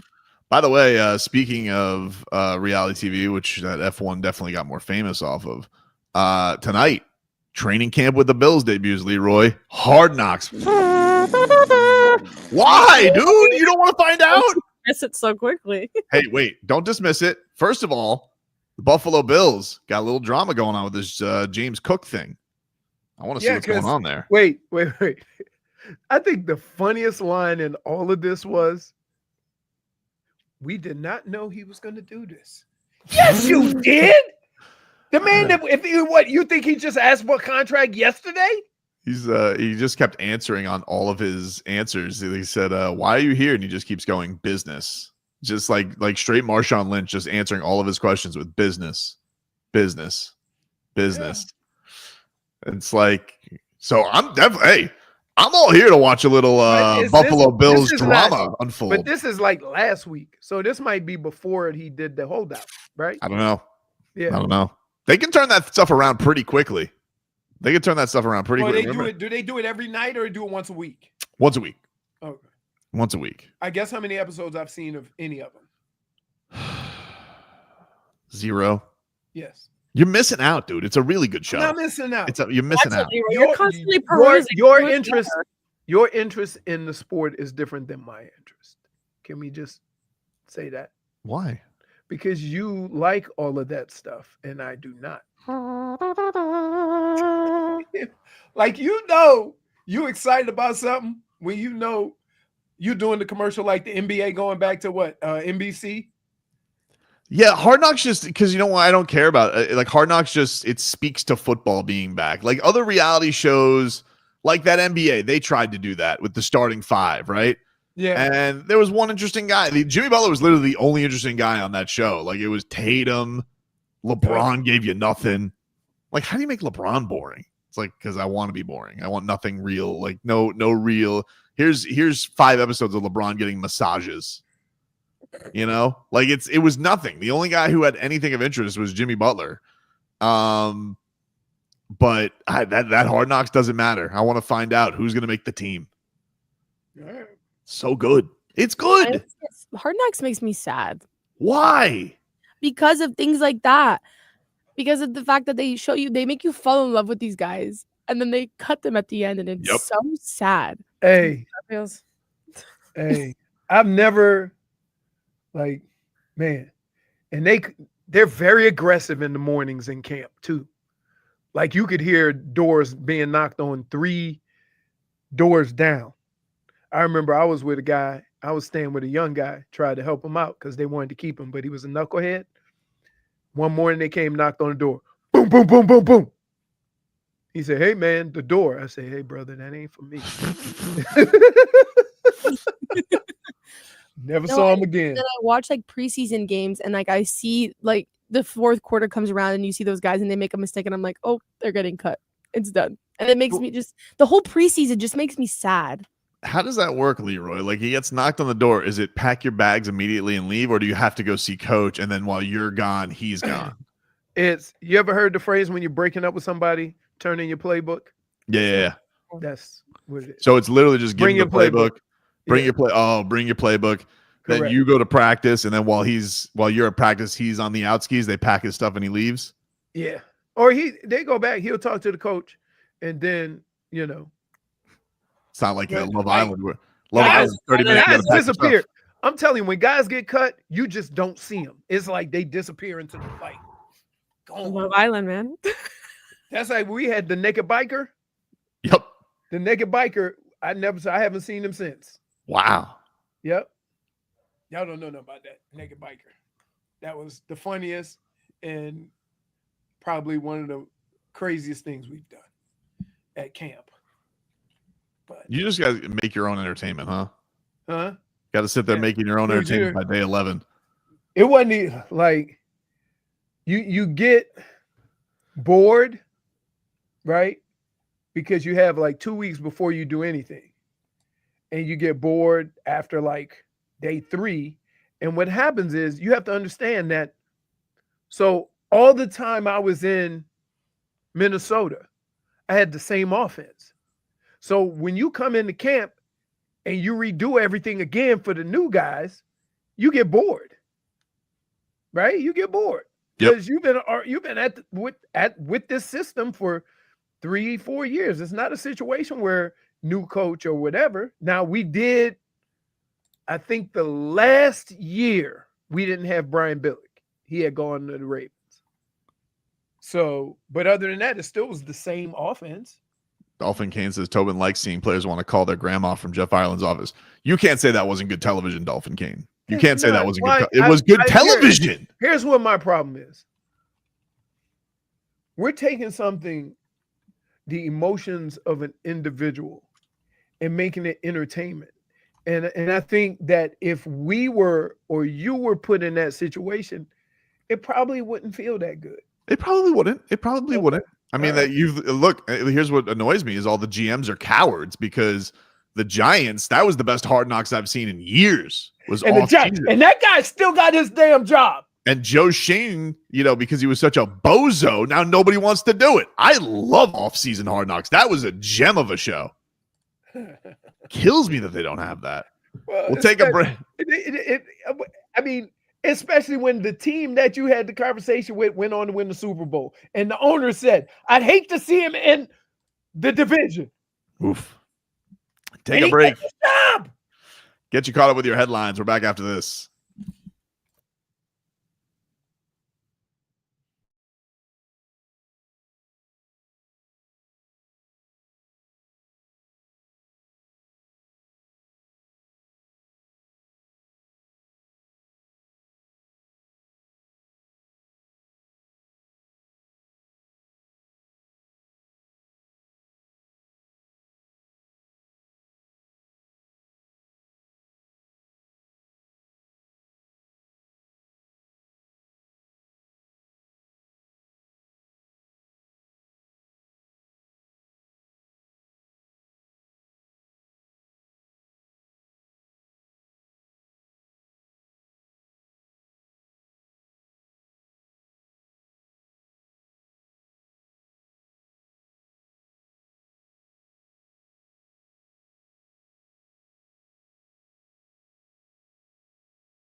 All right, welcome back, everybody.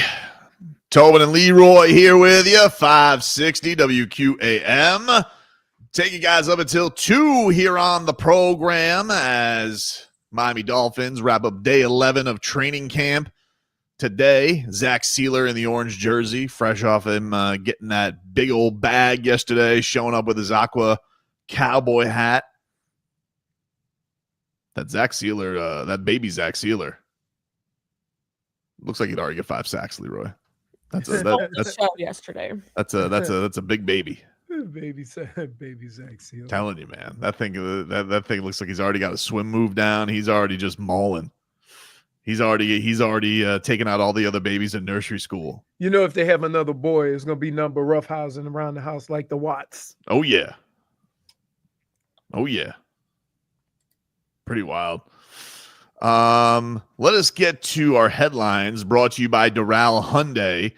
At Doral Hyundai, choose the number 1 Hyundai store in the nation. They just went full beast mode. Doral Hyundai, where the deals are monstrous and the prices don't survive. No one sells for less. No one. So we got that getting to it. The Miami Dolphins today, Leroy, did not practice in pads. Zach Sieler had the orange jersey today. So that's what happens when you get the big contract. Pretty much. Well, I think it has more to do with what he's doing on the field than how much money he's making. Right? He seems like a hardworking guy. Oh, yeah. The NFL, some of the news that's going around right now. J.J. McCarthy. He's going to play in the preseason opener for the Vikings. Of course, missed last year with a knee injury. Mm-hmm. So we'll see what he's got for Minnesota after their monster season last year. And then that's pretty crazy that he only had a meniscus injury and they sat him the whole year. Yeah, just decided not to have him compromised all year. I don't know. I didn't know that meniscus injuries could be that serious. Mm-hmm. Like I thought of the knee injuries, that was the least one to recover from. The Rams, they're dealing with an injury on their quarterback. A lot of quarterback injuries around the NFL. You know what no. You know what injury they're dealing with? Old ass quarterback injury. You know, when your back goes as a quarterback, that's just old. You ever seen young guys have back problems with their quarterback? No, it's always can't older. Say I have. It's always say I older have. from the torque and throwing the football. The only young guy with a back injury I ever remember is Christian Yelich. Yeah, but that's baseball. That's baseball. I'm just saying that's the only young athlete I can think of. Right. Back injury issues. Sean Payton says Bo Nix is going to be a top 5 quarterback in 2 years. Mm-hmm. Yeah, sure. That seemed very dismissive. It was, because that's what I expect my coach to say about a quarterback. Remember what Mike McDaniel said about Tua? He said a lot of things about Tua. Right. Can't keep up. All in confidence. All in giving him support. Yeah, the confidence is a beautiful thing. You're trying to be a harbinger of good energy, you know? I will say there's a lot of young quarterbacks this year that I'm really excited to see. Right? Was it Jackson Dart, Cam Ward? Yep. Who else drafted? Who else went? I want to see. I mean, even Shedeur. I'm not down on Shedeur. I just think that his skills is what got him drafted so late. But it doesn't mean he can't play, because we've seen a lot of guys who didn't have the measurables that ended up being great quarterbacks. So, well, everybody got disappointed about where he got drafted. It still doesn't change,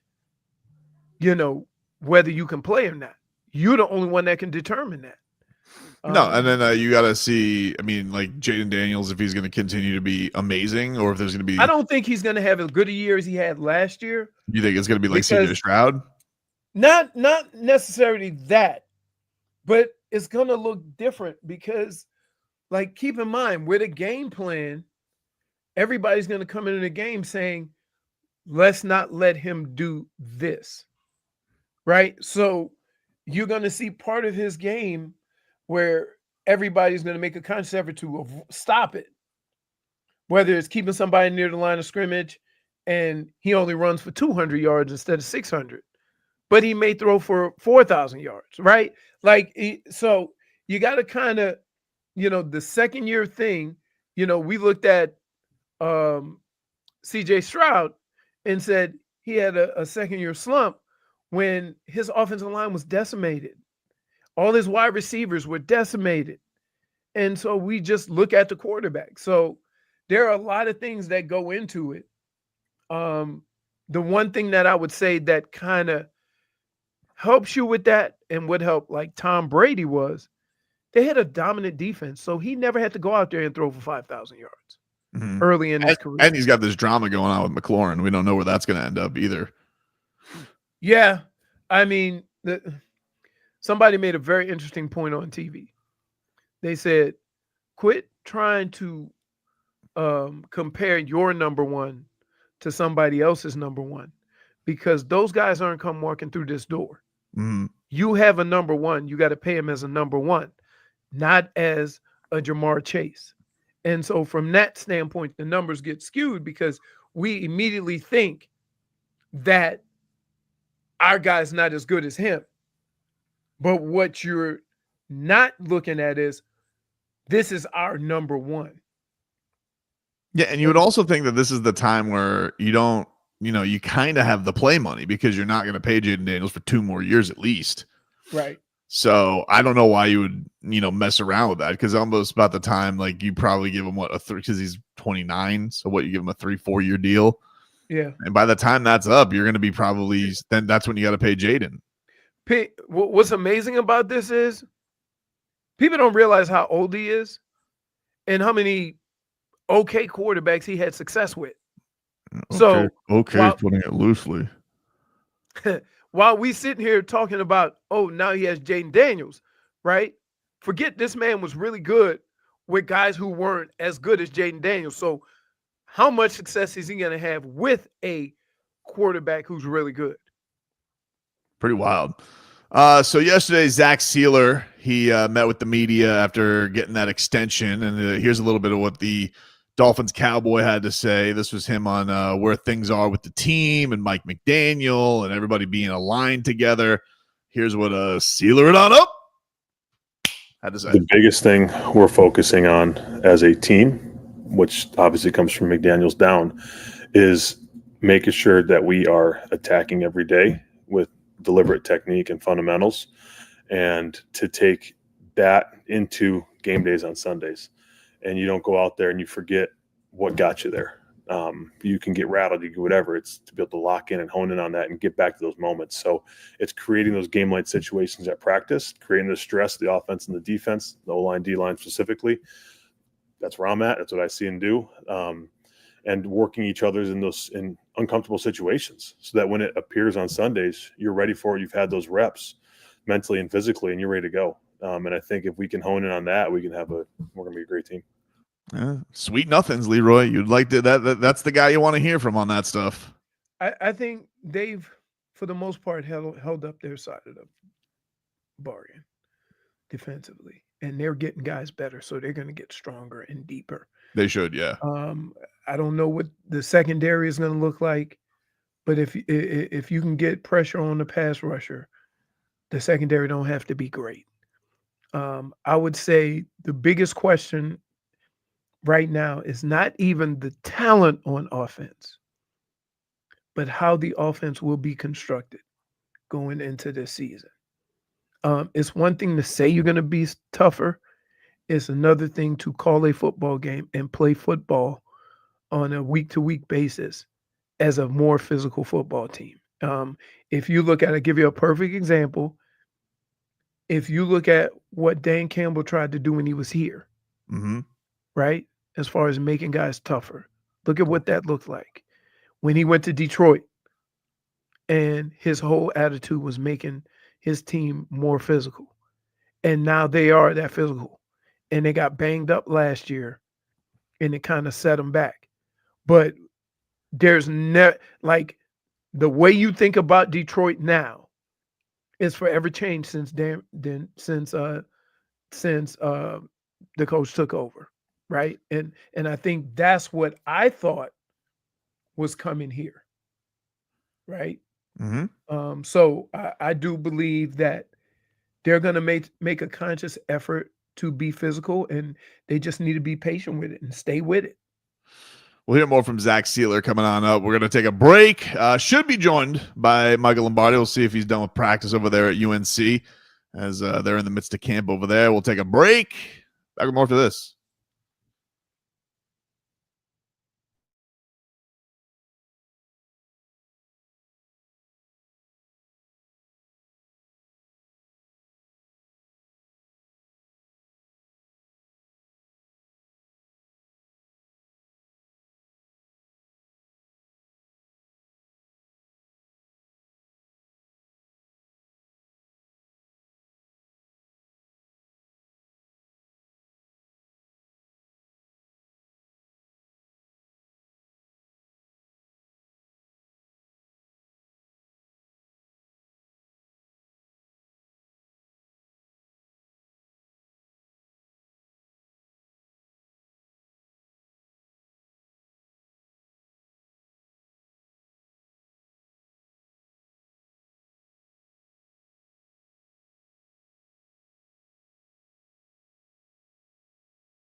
All right, welcome back, everybody. Tobin and Leroy here with you, 560 WQAM. Take you guys up until 2 here on the program.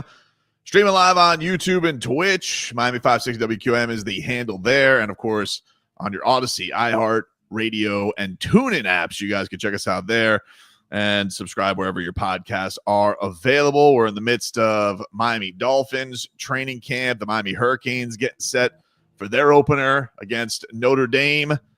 And we found out yesterday the Canes ranked 10th in the coaches poll.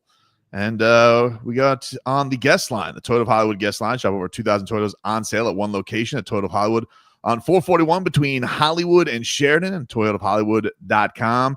He's got a book out on paperback, Football Done Right, setting the record straight on the coaches, players, and history of the NFL. Michael Lombardi, who, of course, running the program at UNC there as well. Michael, thanks for the time. How are you?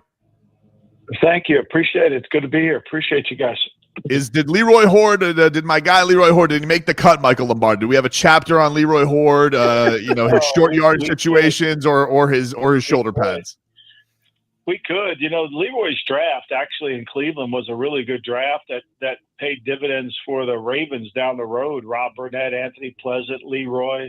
It was a good draft, and certainly Leroy, the year we went to the playoffs in 1994, the last time I think the Browns for a long time won a playoff game, Leroy carried the team. We beat New England at the stadium, and Leroy was dynamic. So, yeah, Leroy, Bill and I, we were on the field the other day talking about a back that kind of reminded us of Leroy.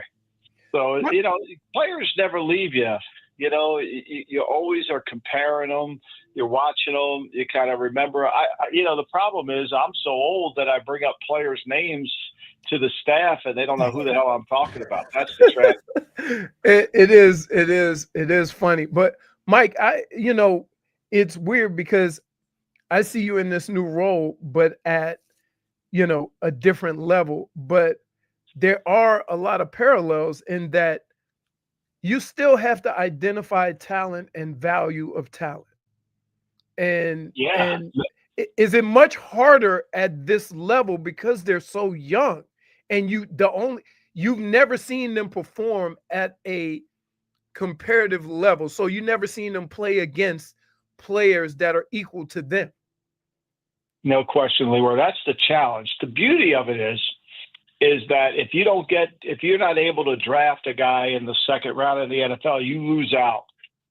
Then you're stuck. In college, if you lose out on getting a kid from, South Florida, you can go to the Panhandle and find another guy similar to him. But the evaluation part is the hardest. When we first got here, Bill and I, everybody watches huddle tapes. Oh, have you seen my huddle tape? And it's the worst thing you could ever watch. It's a promotional tape.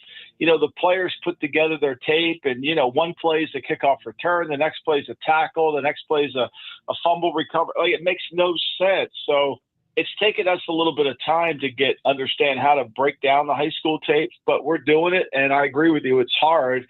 You just got to try to understand the conference they play in, and then as anything in the college draft, it's about level of comp. Is it more limited than a salary cap? Because, all schools don't have the access to the money. The sign-up bonus. Yeah, you can't use the sign-up bonus to spread. You can't use years. The problem is it's a year-to-year contract league, and that makes it hard. So you are going to get cap room. The other beautiful thing about this is there's no dead money.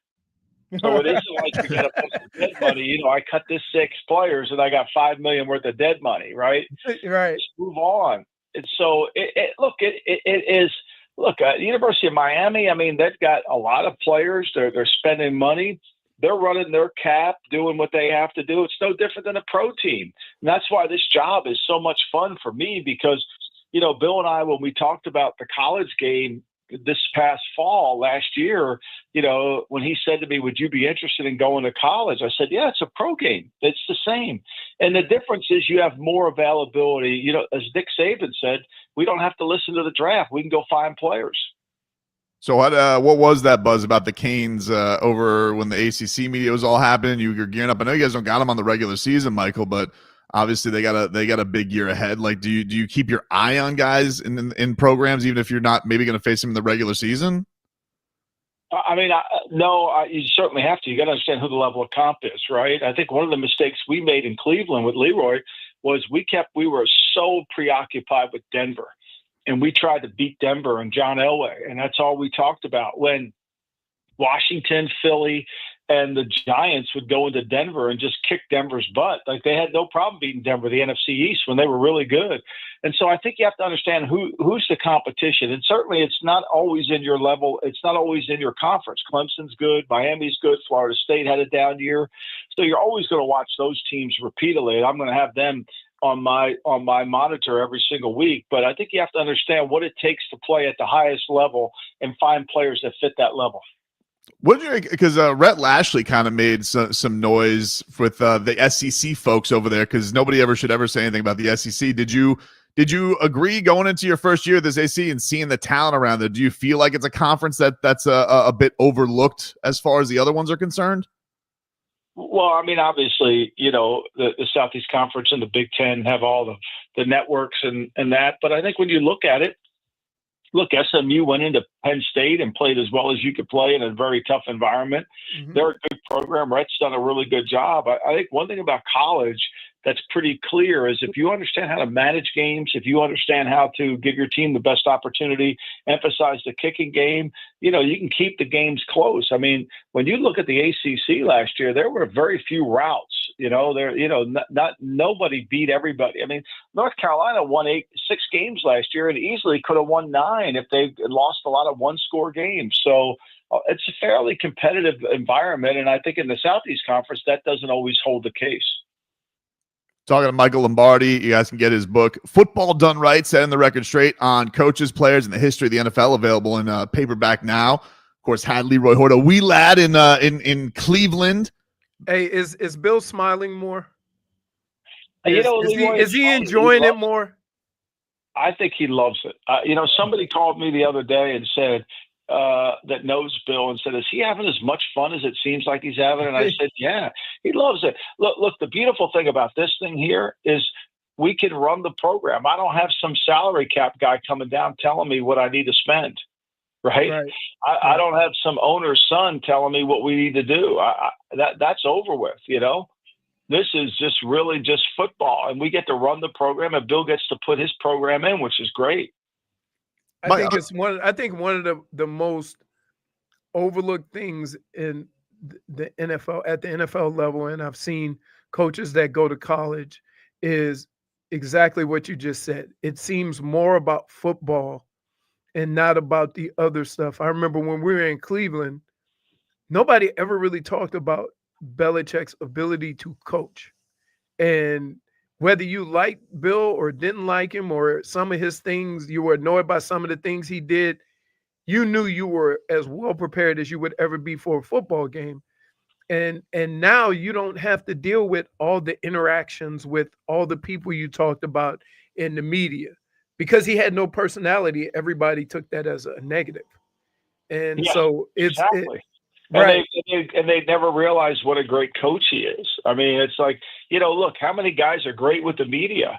I mean, if you're great with the media, you get a pass. I mean, poor Marty Schottenheimer, he can't get in the Hall of Fame. I wrote about it in Football Done Right. Marty Schottenheimer's won 200 regular season games in his career.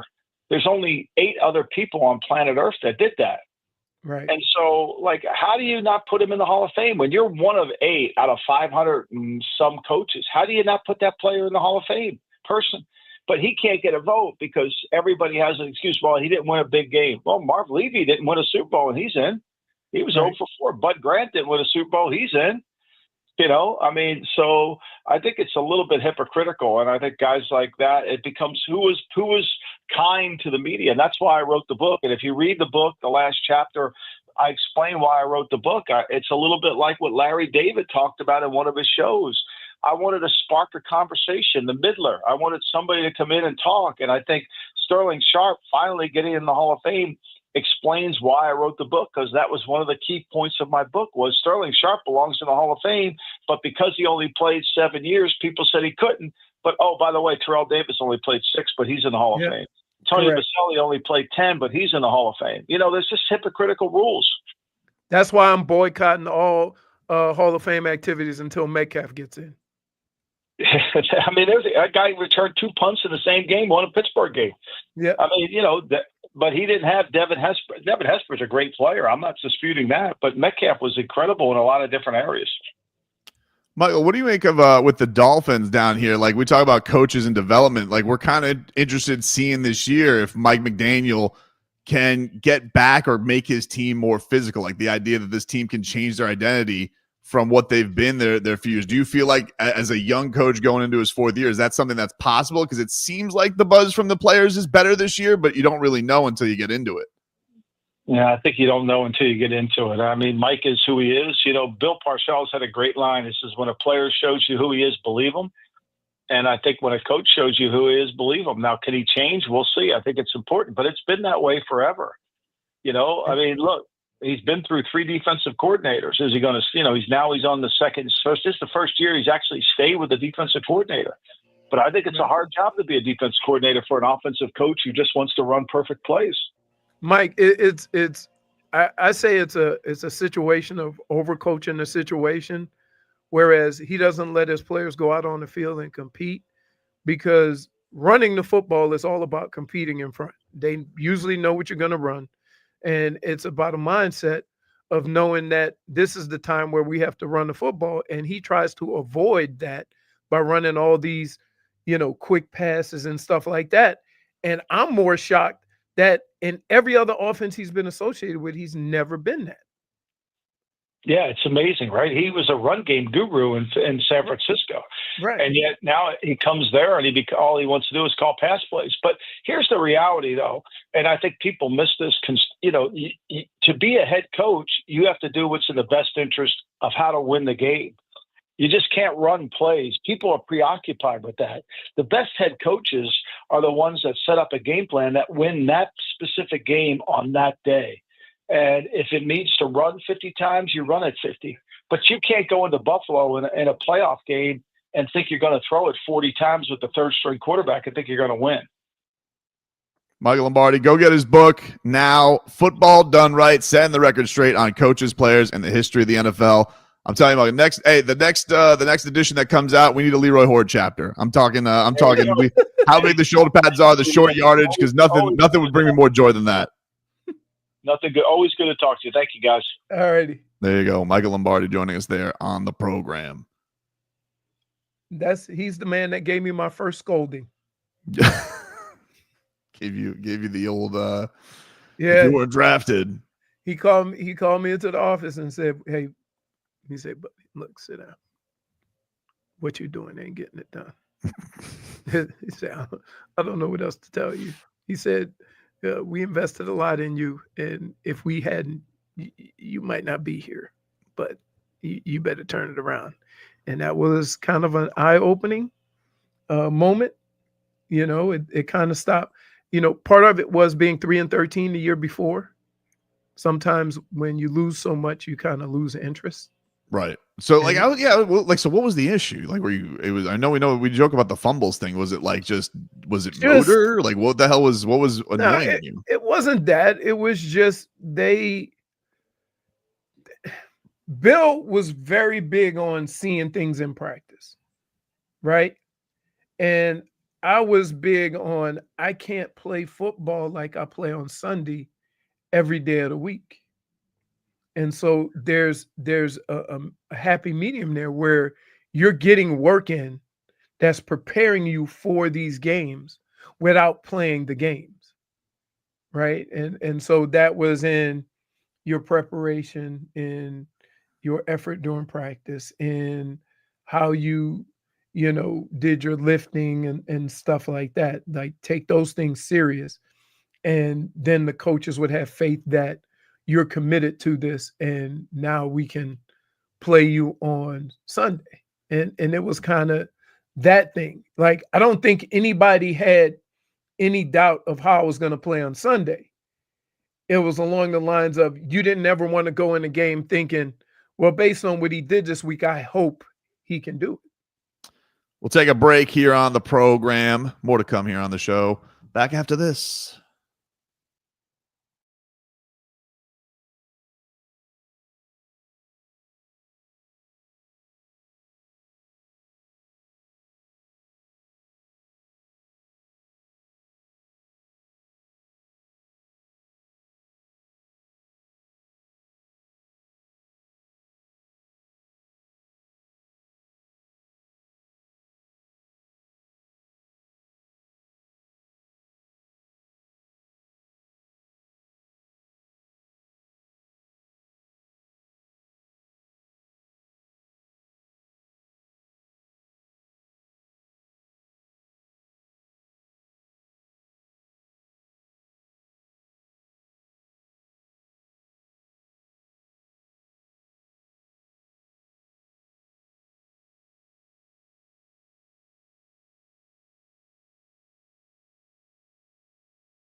All right, welcome back, everybody. It's Tobin and Leroy here with you. 560 WQAM. Take you guys up until 2 here on the program.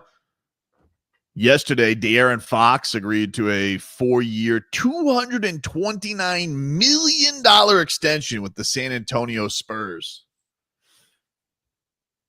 Made Heat fans furious because now there's no free agents available for 2026. I don't know why Heat fans thought De'Aaron Fox was going to not sign his extension with the Spurs. Like, I think there was this idea that because they have Stephon Castle and they ended up with the number 2 pick, that maybe there was a chance they were like, never mind, we don't want De'Aaron Fox. Like, I don't think that the Spurs are gonna like we're gonna cross up Rich Paul like that. So I don't think that was going to happen.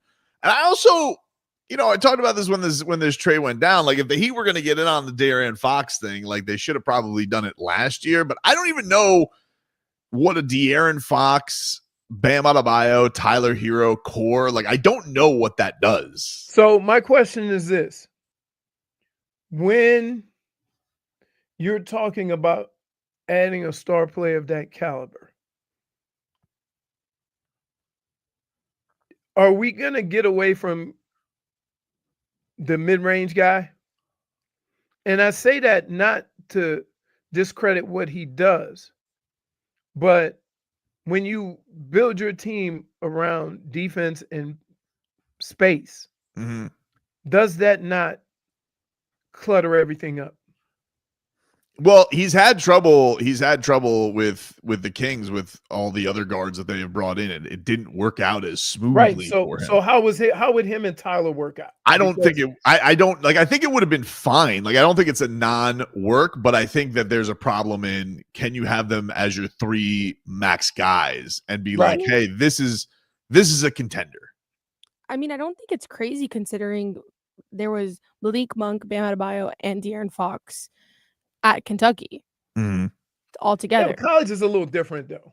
I mean, I get it, but I feel like because college, no matter, keep in mind, Jordan was a star in college, but he wasn't Michael Jordan. Like, you play in a system, and even though you may be more talented than some of the other guys you're playing with, it's still a system that, everybody. I mean, think about what they have: Jordan, James Worthy.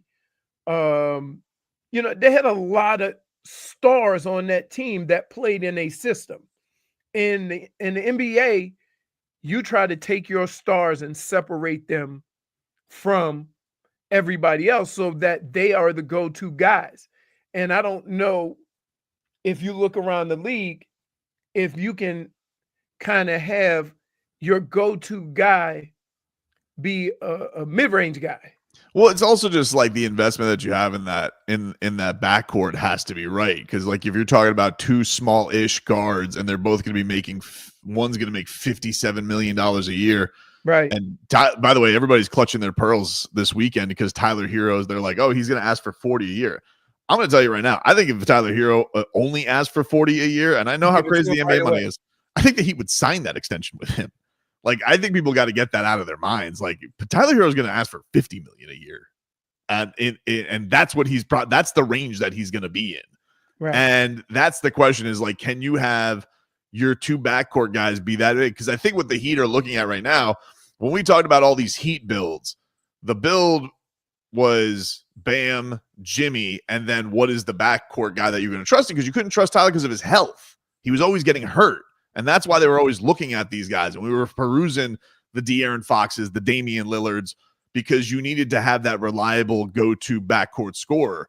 And now it's kind of in the other issue of like, okay, now you need to figure out it's either going to have to be, either some other unicorn power guy next to Bam or another guy on the wing right now. And that guy just doesn't exist. Like, I don't know who people think that person is. The only supersonic guard that you would put max money into right now and that you're going to probably circle around in this whole whale chasing thing in years is probably going to be Ant-Man. And he's just into an extension where he's got 4 more years. So, yeah, I think the Heat fan does have to get to a little bit of this whole idea that they were selling you 2026. That was literally like, if Luka Doncic and the Lakers botch Luka Doncic. Like, that's it. Everybody else, like, I don't know what people thought that was going to be available, because right now the only guys are Trae Young and forget it. I think there's one other guy, and you're just like, I don't know. I think that's that's a no for me. That's a no for me. Like, I'm not a Trae Young. I'm not saying he can't play. I'm saying in this system, right? In this system, how would that work? I'm excited to see, though, with them having the dynamic of him and Norman together, what that's going to do. Because Norman, man, that guy had a really good year last year. Right. Now, and he plays defense.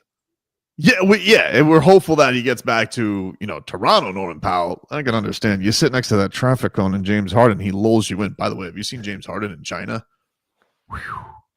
Been eating some ramen, huh? I guess he's looking at that calendar. He goes, not September yet. Not exactly. I never blew up like that. You know why? Why is that? I golfed in the off season. I was out in the sun all day.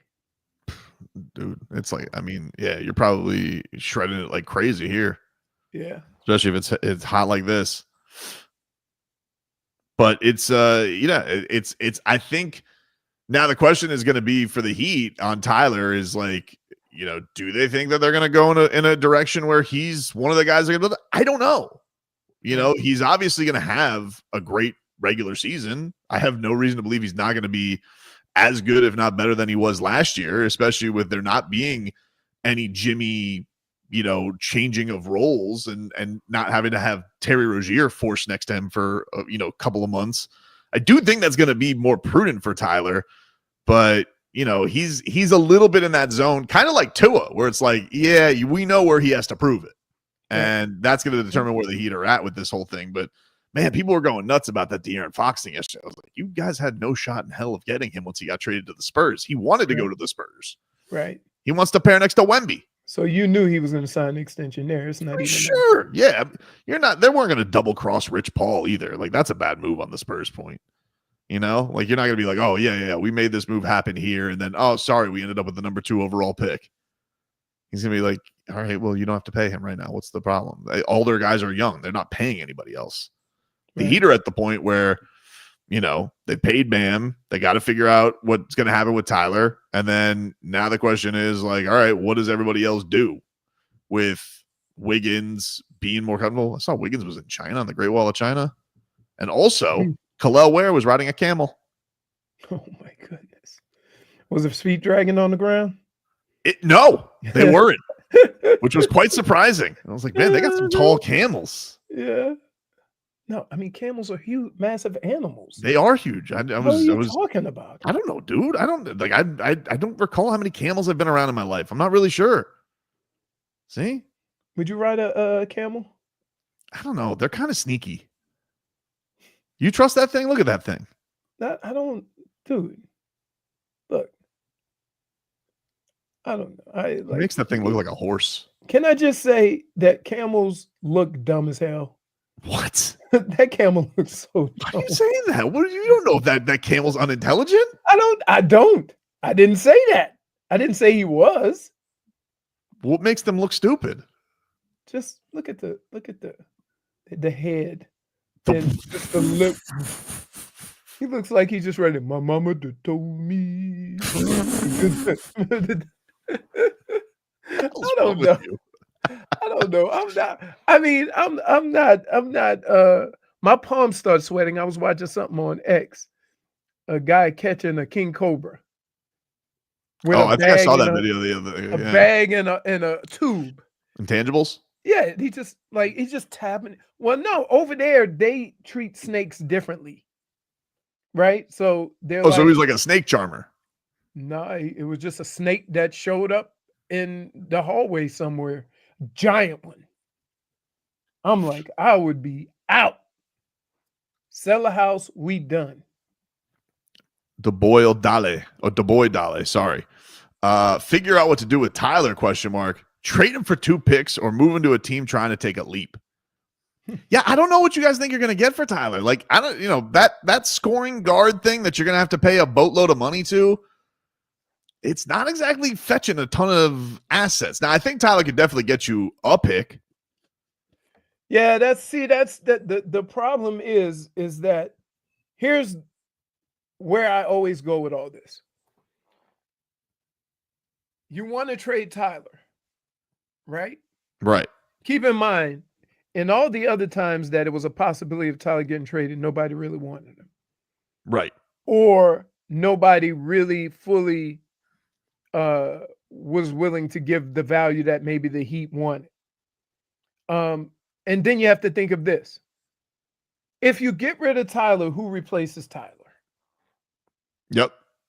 And so from that standpoint, I mean, unless you're going to just say Norman Powell is going to be Tyler, which he's more of a two guard though, right? Yeah, he is. I mean, Yeah. they're kind of they're very similar. I would say. Now, how would you be at, like, I'm just thinking during the course of a season, seeing Davion and Powell in the game at the same time, locking fools down. That'd be awesome. Right. Yeah. Which is something that this team has never really had. But I'm with you. Like, what do you get for Tyler? Like, it's what, like, I'm Right. like, because people say this. And it's not us. It's not what we think asking- the value of Tyler is. It's what the rest of the league or people who would trade for Tyler, what they think his value is. And keep in mind, you're going to have to give him $50 million.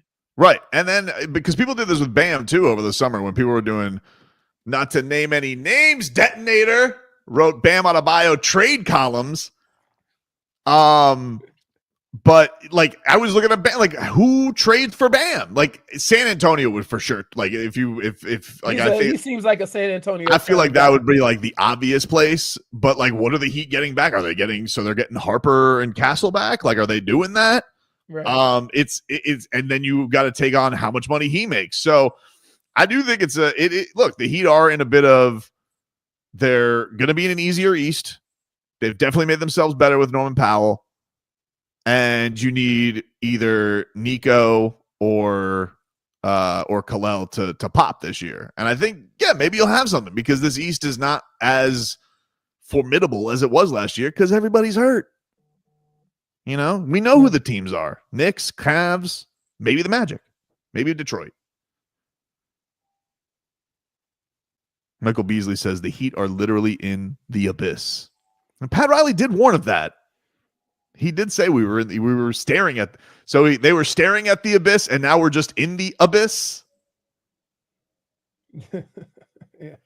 I just like, I would just like 1 year where we're not talking about how many games Heat players missed. For sure. Just 1 year.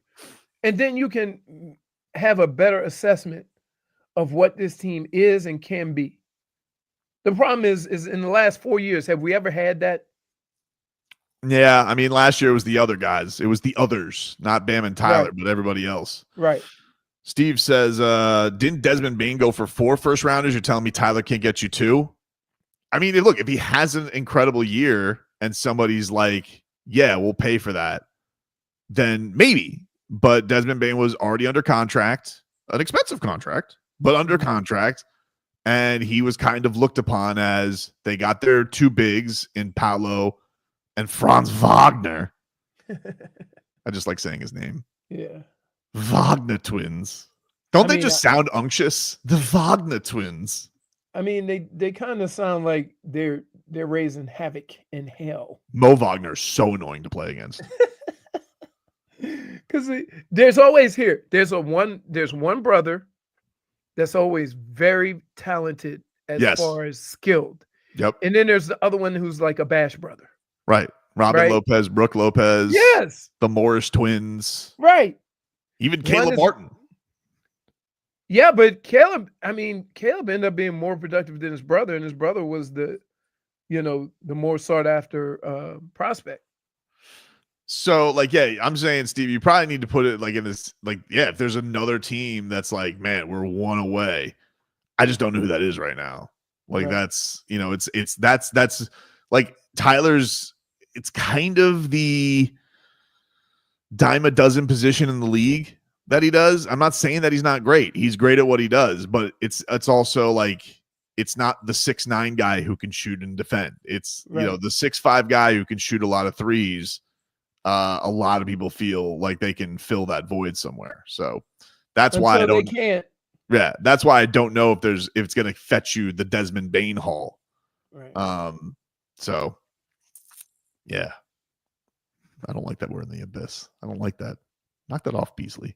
I mean, I would say to be fair, I mean, I think Powell and Bain are very compatible as far as what they do.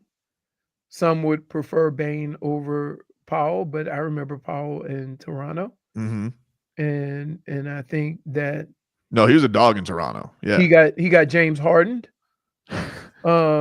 You know what I mean? You get caught in kind of how your team plays, right? And they had, and that's not that also, to be fair, what happens is in Toronto, that's your role. You're not exactly asked to be the stopper. In the Clippers, you have Kawhi, Chris Dunn, Zubac. Like they have a lot of defenders there. Derek Jones Jr. So you take it easy a little bit on that end because you got to get 24 that night. Right. Take a break. One guy that can do that consistently, I'd be so happy. Yeah, for sure. Take a break. Back after this.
All right, welcome back. It's Tobin and Leroy here with you. 560 WQAM.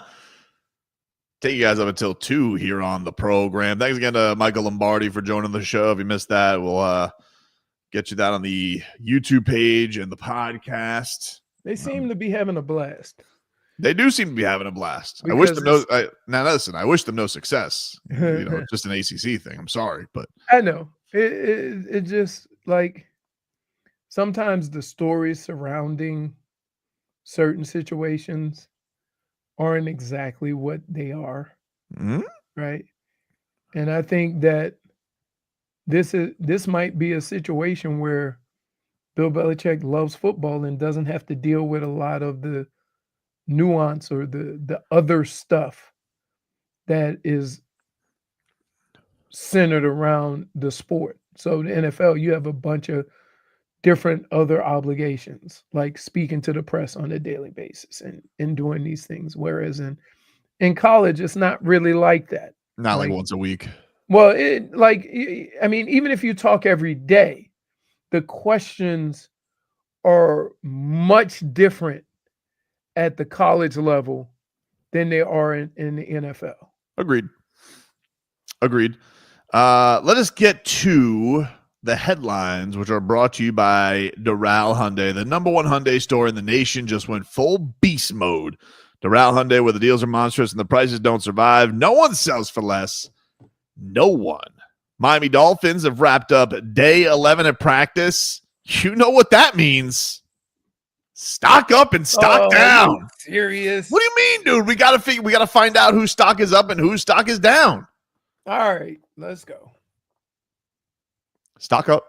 This is from Omar Kelly.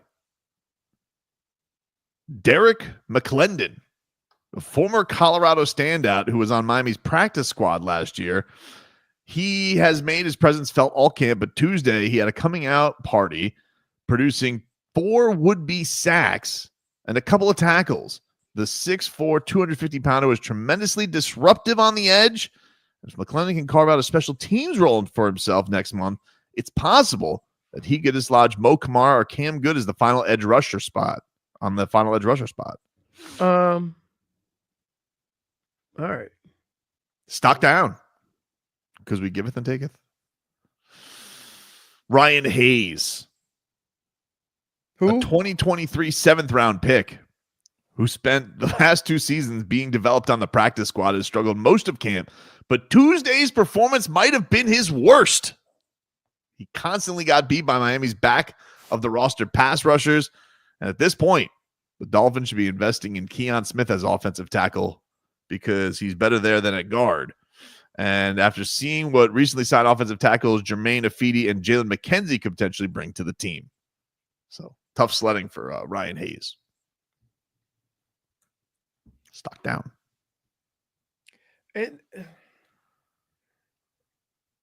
What?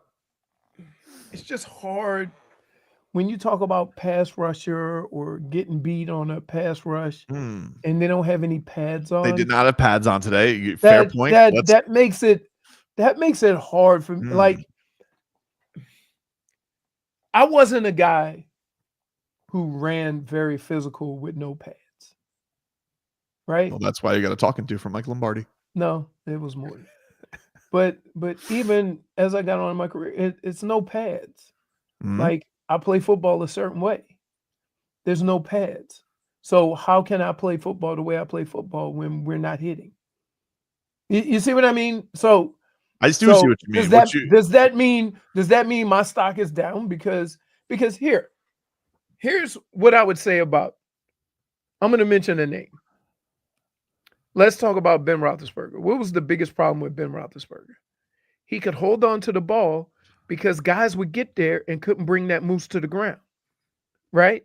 Yep. So how are you determining, watching guys with no pads, who's giving up sacks or not? You see what I mean? Like, well, when I've sat there at practice with the media, they all go sack. Right. They determine it. It's like a judgment amongst majority rules. John Randall, the way he practiced, would have 8 sacks a day. And we just go, that's Johnny. because he's going full speed, regardless. So, like, I think what you're saying is, and correct me if I'm wrong, maybe you're misinterpreting this, Brittany. Every time you do this, it's not going to be close. And I think what you're I'm saying, going to just tell you, buckle up. Here it comes. I think what you're saying is you'd like a different stock report, which I have to you from Chris Perkins of the Sun Sentinel. See what I fall for it every time. Stock up. Zach Wilson. Chris Perkins, right? He's got a cannon. It was a good day for Wilson, who was under duress but made good decisions all day. Didn't have the miscommunications with receivers that has occasionally surfaced in previous practices. I'm looking forward to seeing what Zach Wilson's got. The one thing I'll say about quarterbacks and wide receivers, like, keep in mind, when you play in a game, right, you got 4 or 5 receivers that you're very familiar with because you've worked with them. When you're in practice in camp, you're going 10 deep, 12 deep. So sometimes there are miscommunications with guys who are either new to the system or young. So don't make nothing of that. But I will say this, that from what people have been telling me, he has a really strong arm. Oh, yeah, he's got a piss whistle, for sure. And it's just one of those things where he has to make better decisions. But again, a guy running by a quarterback and somebody yelling sack is a lot different than a guy bearing down on you, and then you got to make a decision because you're going to really get sacked. I think the real question is can I bet on Zach Wilson when it comes to preseason football? Like, how much gambling can I do? They do a lot of player props in preseason football? I don't know, but you just hit a whole new low. Why? You said Summer League was hold on, that's not lower than Summer League. That's not lower than Summer League. It's just above Summer League. It's just above. No way, dude. You know what this is equivalent to? Fat shaming a mannequin. Sorry. It had to be said. No, I don't think so. I think that's Summer League. Dude, I'm telling you right now, if I can bet on some props during the preseason, you're telling me that's not going to make things a lot more exciting? I think right now, Hard Rock Bet is texting you with some information, begging you to bet. Number. I hope they do. Please. I would love to bet the overs on Eric Ezukama. I would love to bet the overs on Quinn Ewers. You know what the hardest thing to bet overs on? Rushing. Oh, dude, you're not kidding. Right? It's so hard to run the ball and it is so hard to run the ball in preseason football. So hard. I can't even explain why, because basically it's basic plays, right? You're not showing, oh, we're going to trap this guy or whatever. You're just basically running basic off tackle, basic stretch plays. And as a running back, you have to it gets tough because there's always a ton. You watch the first run. There's going to be so much penetration by the defensive line. You're going to be like, what just happened? Because you're running, you're not scheming for this defense. Stock down. Cornerback, Kendall Sheffield. You could say that to I mean, he gave up a number of long passes in quick false start.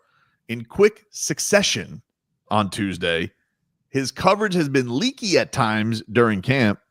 Sheffield, it should be noted, did a nice job defending Nick Westbrook-Akine on a late play in practice during 2-minute drill. So, and just to kind of is every DB usually gets beat on one-on-one pass drill, right? Mm-hmm. Because you're man to man, that might not be your thing. And then the breakup could be they were possibly in some zone and he jumped it because he read the route. So I'm not trying to, say anybody's right or wrong. I'm just saying sometimes these things need context because one-on-one pass coverage is damn near impossible.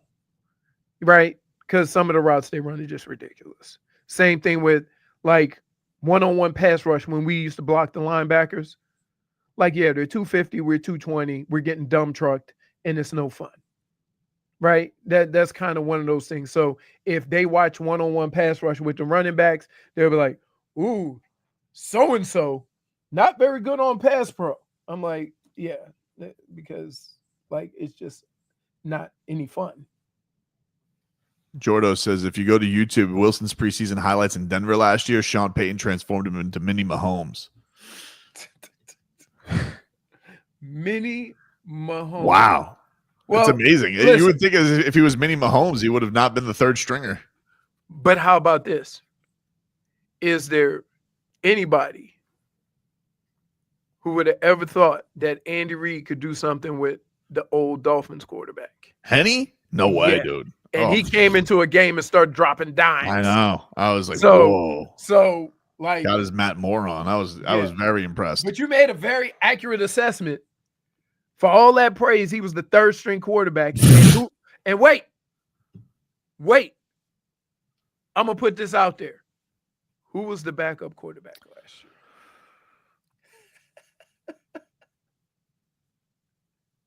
Who was the backup quarterback last year? That's my point. He was third behind the guy we don't even know. No, I feel like it's probably one of those guys we know, but I don't Really? remember. Again, all those things he said about Zach Wilson, but never was the backup quarterback. Jared Stidham. Oh, Jared Stidham was what, 6th or 7th round or undrafted? I don't remember. I'm just saying. How did this guy get $6 million guaranteed, not being able to get a snap over Jared Stidham? Backup. You want to who else was out there? I don't know, dude. That's what I'm saying. That's how they. Teddy Bridgewater just signed today. Yeah, but he wasn't available at the time. Would you trust him more or Zach Wilson? Here's what I would say. Zach Wilson has more of an upside. Answer the question on who you trust more if I need you in a pinch, not upside.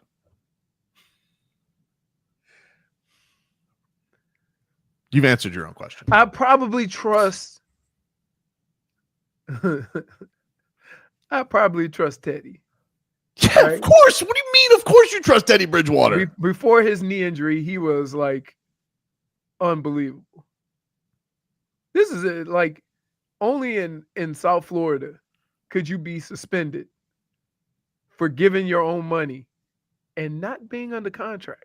What a flex. He's like, oh, you guys are suspending me? Cool. I'll go play in the NFL. Right. That's crazy, right? I guess I won't give back to the community. I guess I'll go just make money playing for the Buccaneers. Oh, well. Oh well. Sorry. Take a break. We'll hear a little bit more from Zach Sieler, including where the hell he got that cowboy hat yesterday. Back after this.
I mean, like, you talk about me crunching ice.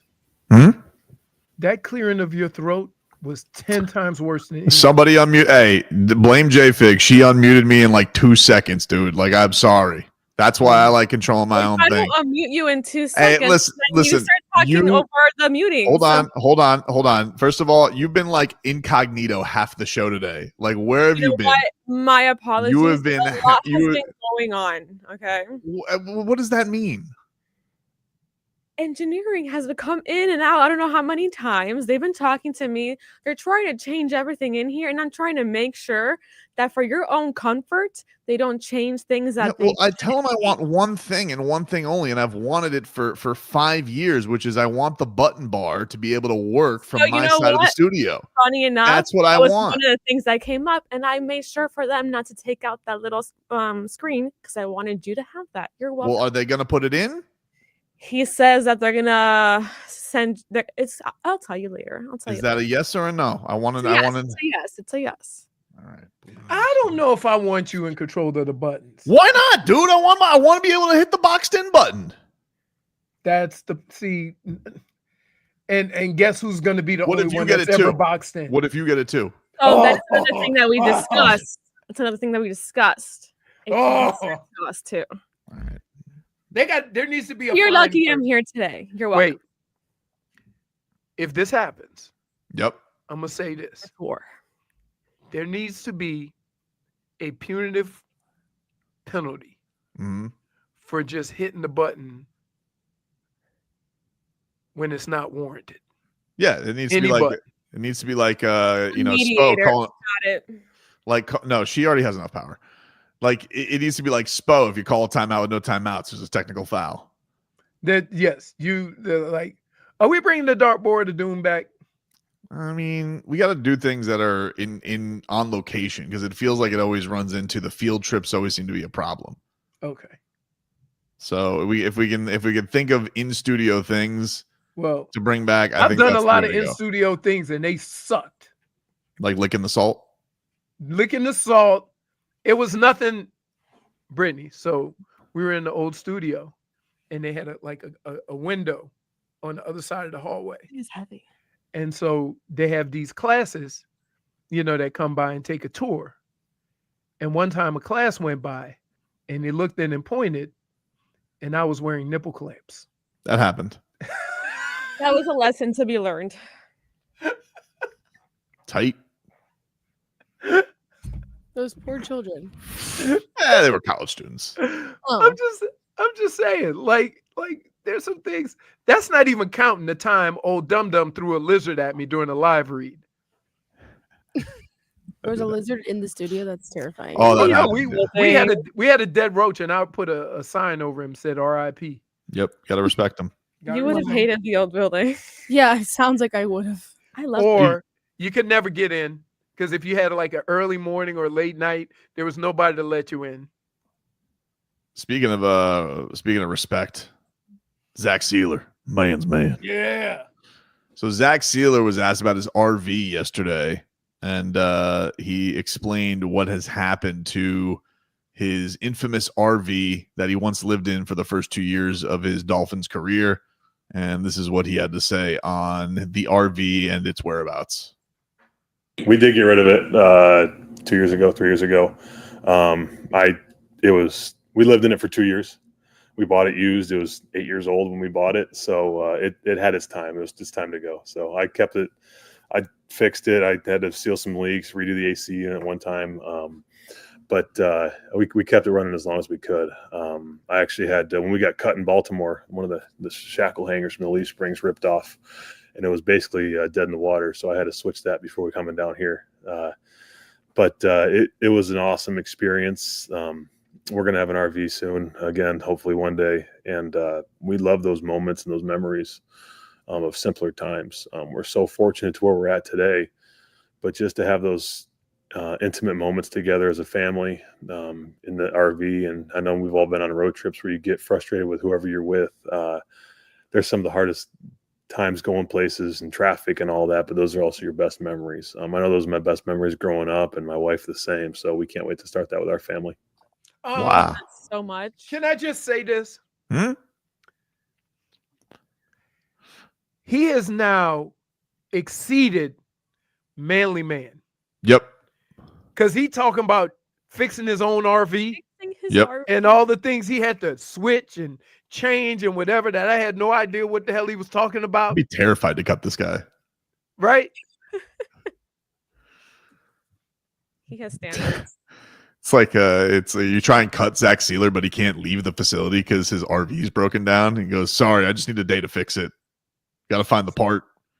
I love that he's gonna try to get another one. My favorite thing is like try to get another one as if you didn't just sign a What was that? crazy amount of money. Like if it's gonna break your bank to buy another RV. You know, there's a lot of golfers that have them. They just drive from town to town. Yeah. Some of those things are like $1 million plus. They are expensive. Yes. But they're I so think he's amazing, fine. though. I think he's fine. I think then they push a button and they open up like Transformer. Well, I know that Tyson Fury, when I watched that Netflix show, he has an RV because he misses at times. He doesn't like living in the mansion. So he goes down to the park and lives in his RV. Simpler times, man. Like he just wants to be in his gypsy lifestyle. That's not simpler times. If you get $1 million RV, you basically are putting yourself above everybody else. His RV didn't look like $1 million RV though. No, that wasn't. I'm just saying that now. Come on.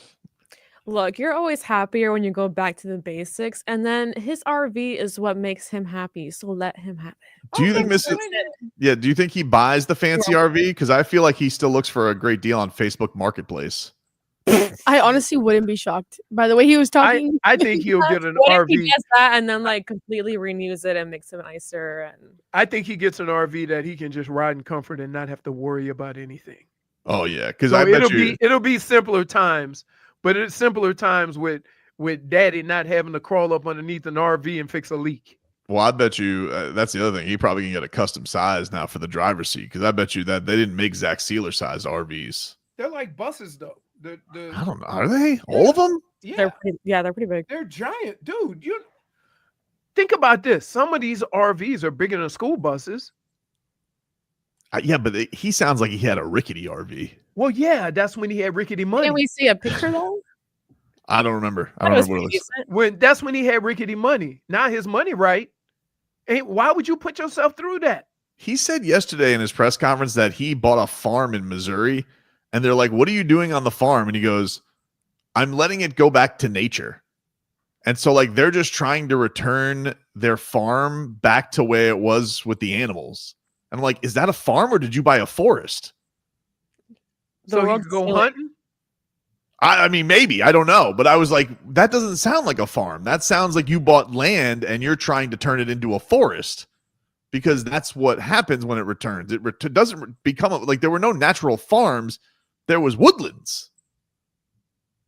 I think you're overthinking this. Nature is I think all areas of Earth don't necessarily grow trees.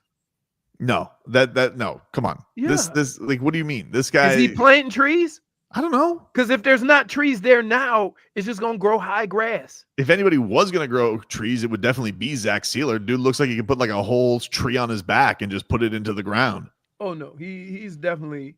I'm a look. Years from now, I'm gonna turn on ESPN and he's gonna be in the lumberjack Olympics. Oh, the outdoor games for sure. Yeah, I outdoor games. That was an ESPN midnight classic. My favorite. What was your favorite? I loved having to get across the log. Yes, when they go against each other. I love that, and then I love the tandem saw. That was a fun one too. Really, that just sounds like work. It was work. It was work. What about the guys that climb up and chop the tree? Oh, that's great with the too. Belt? What about the chainsaw race? Oh yeah. Now That was- let me tell you something. How's it? There's nothing like having a small Toyota engine hooked up to your chainsaw. Yeah, dude. Chainsaw race, JFig. They had to basically they had to cut a log like it was a piece of salami with a chainsaw. Right. and it would just go and then up. You had your up cut and your down cut. Yeah, 2 cuts. And then Man's man. Done. I It was great. The outdoor games, they need to bring those back. was like, I watched them, but just in amazement that it was all white people. They have no black lumberjacks. I ain't see no June bugs, no Cletuses on the wood, right? Only Jethros. Here's another one. Here's Steve says Tobin thinks that he's riding around in the Breaking Bad Winnebago. Yeah, I know. Like, yeah. Oh man, this was Zach Sieler yesterday, of course, wearing an aqua cowboy hat, and everybody was wondering, hey, where'd you get that hat, man? Where did you get the aqua cowboy hat from? Man, so last year, PBR came to town. I think they're actually coming again this weekend. We're going to miss them, sadly. We'll be up in Chicago, I believe. Sadly. But the CEO of them, Sean Gleason, actually hooked us up with a few of these hats this last season. He went hand in hand with American Hat Company, who made the hat, and they perfectly dyed I think he told me it was like 20 rounds of getting the perfect color. He's been a fan since 70s, I believe. And not because of anything more than his mom had a jersey laying around for Christmas, and that he picked the Dolphins jersey between him, and it was us and the Eagles for his brother. So he's been a diehard fan ever since then, and he gave us this hat last year. Yeah. Wow, custom job. When the second they finished the question, like you can sense his excitement. Oh, he had a story ready. Grinning. He was so happy to get asked that question. You know he's wearing that week one. Week one, the aqua hat's coming out, dude. That's gonna be all over the place, man. All right, well, happy for Zach Sieler. He's well deserving. And, man's man fixes his own RV. We'll take a break, wrap things up on the other side. Back after this.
All right, welcome back, everybody. Tobin and Leroy here with you. 560 WQAM.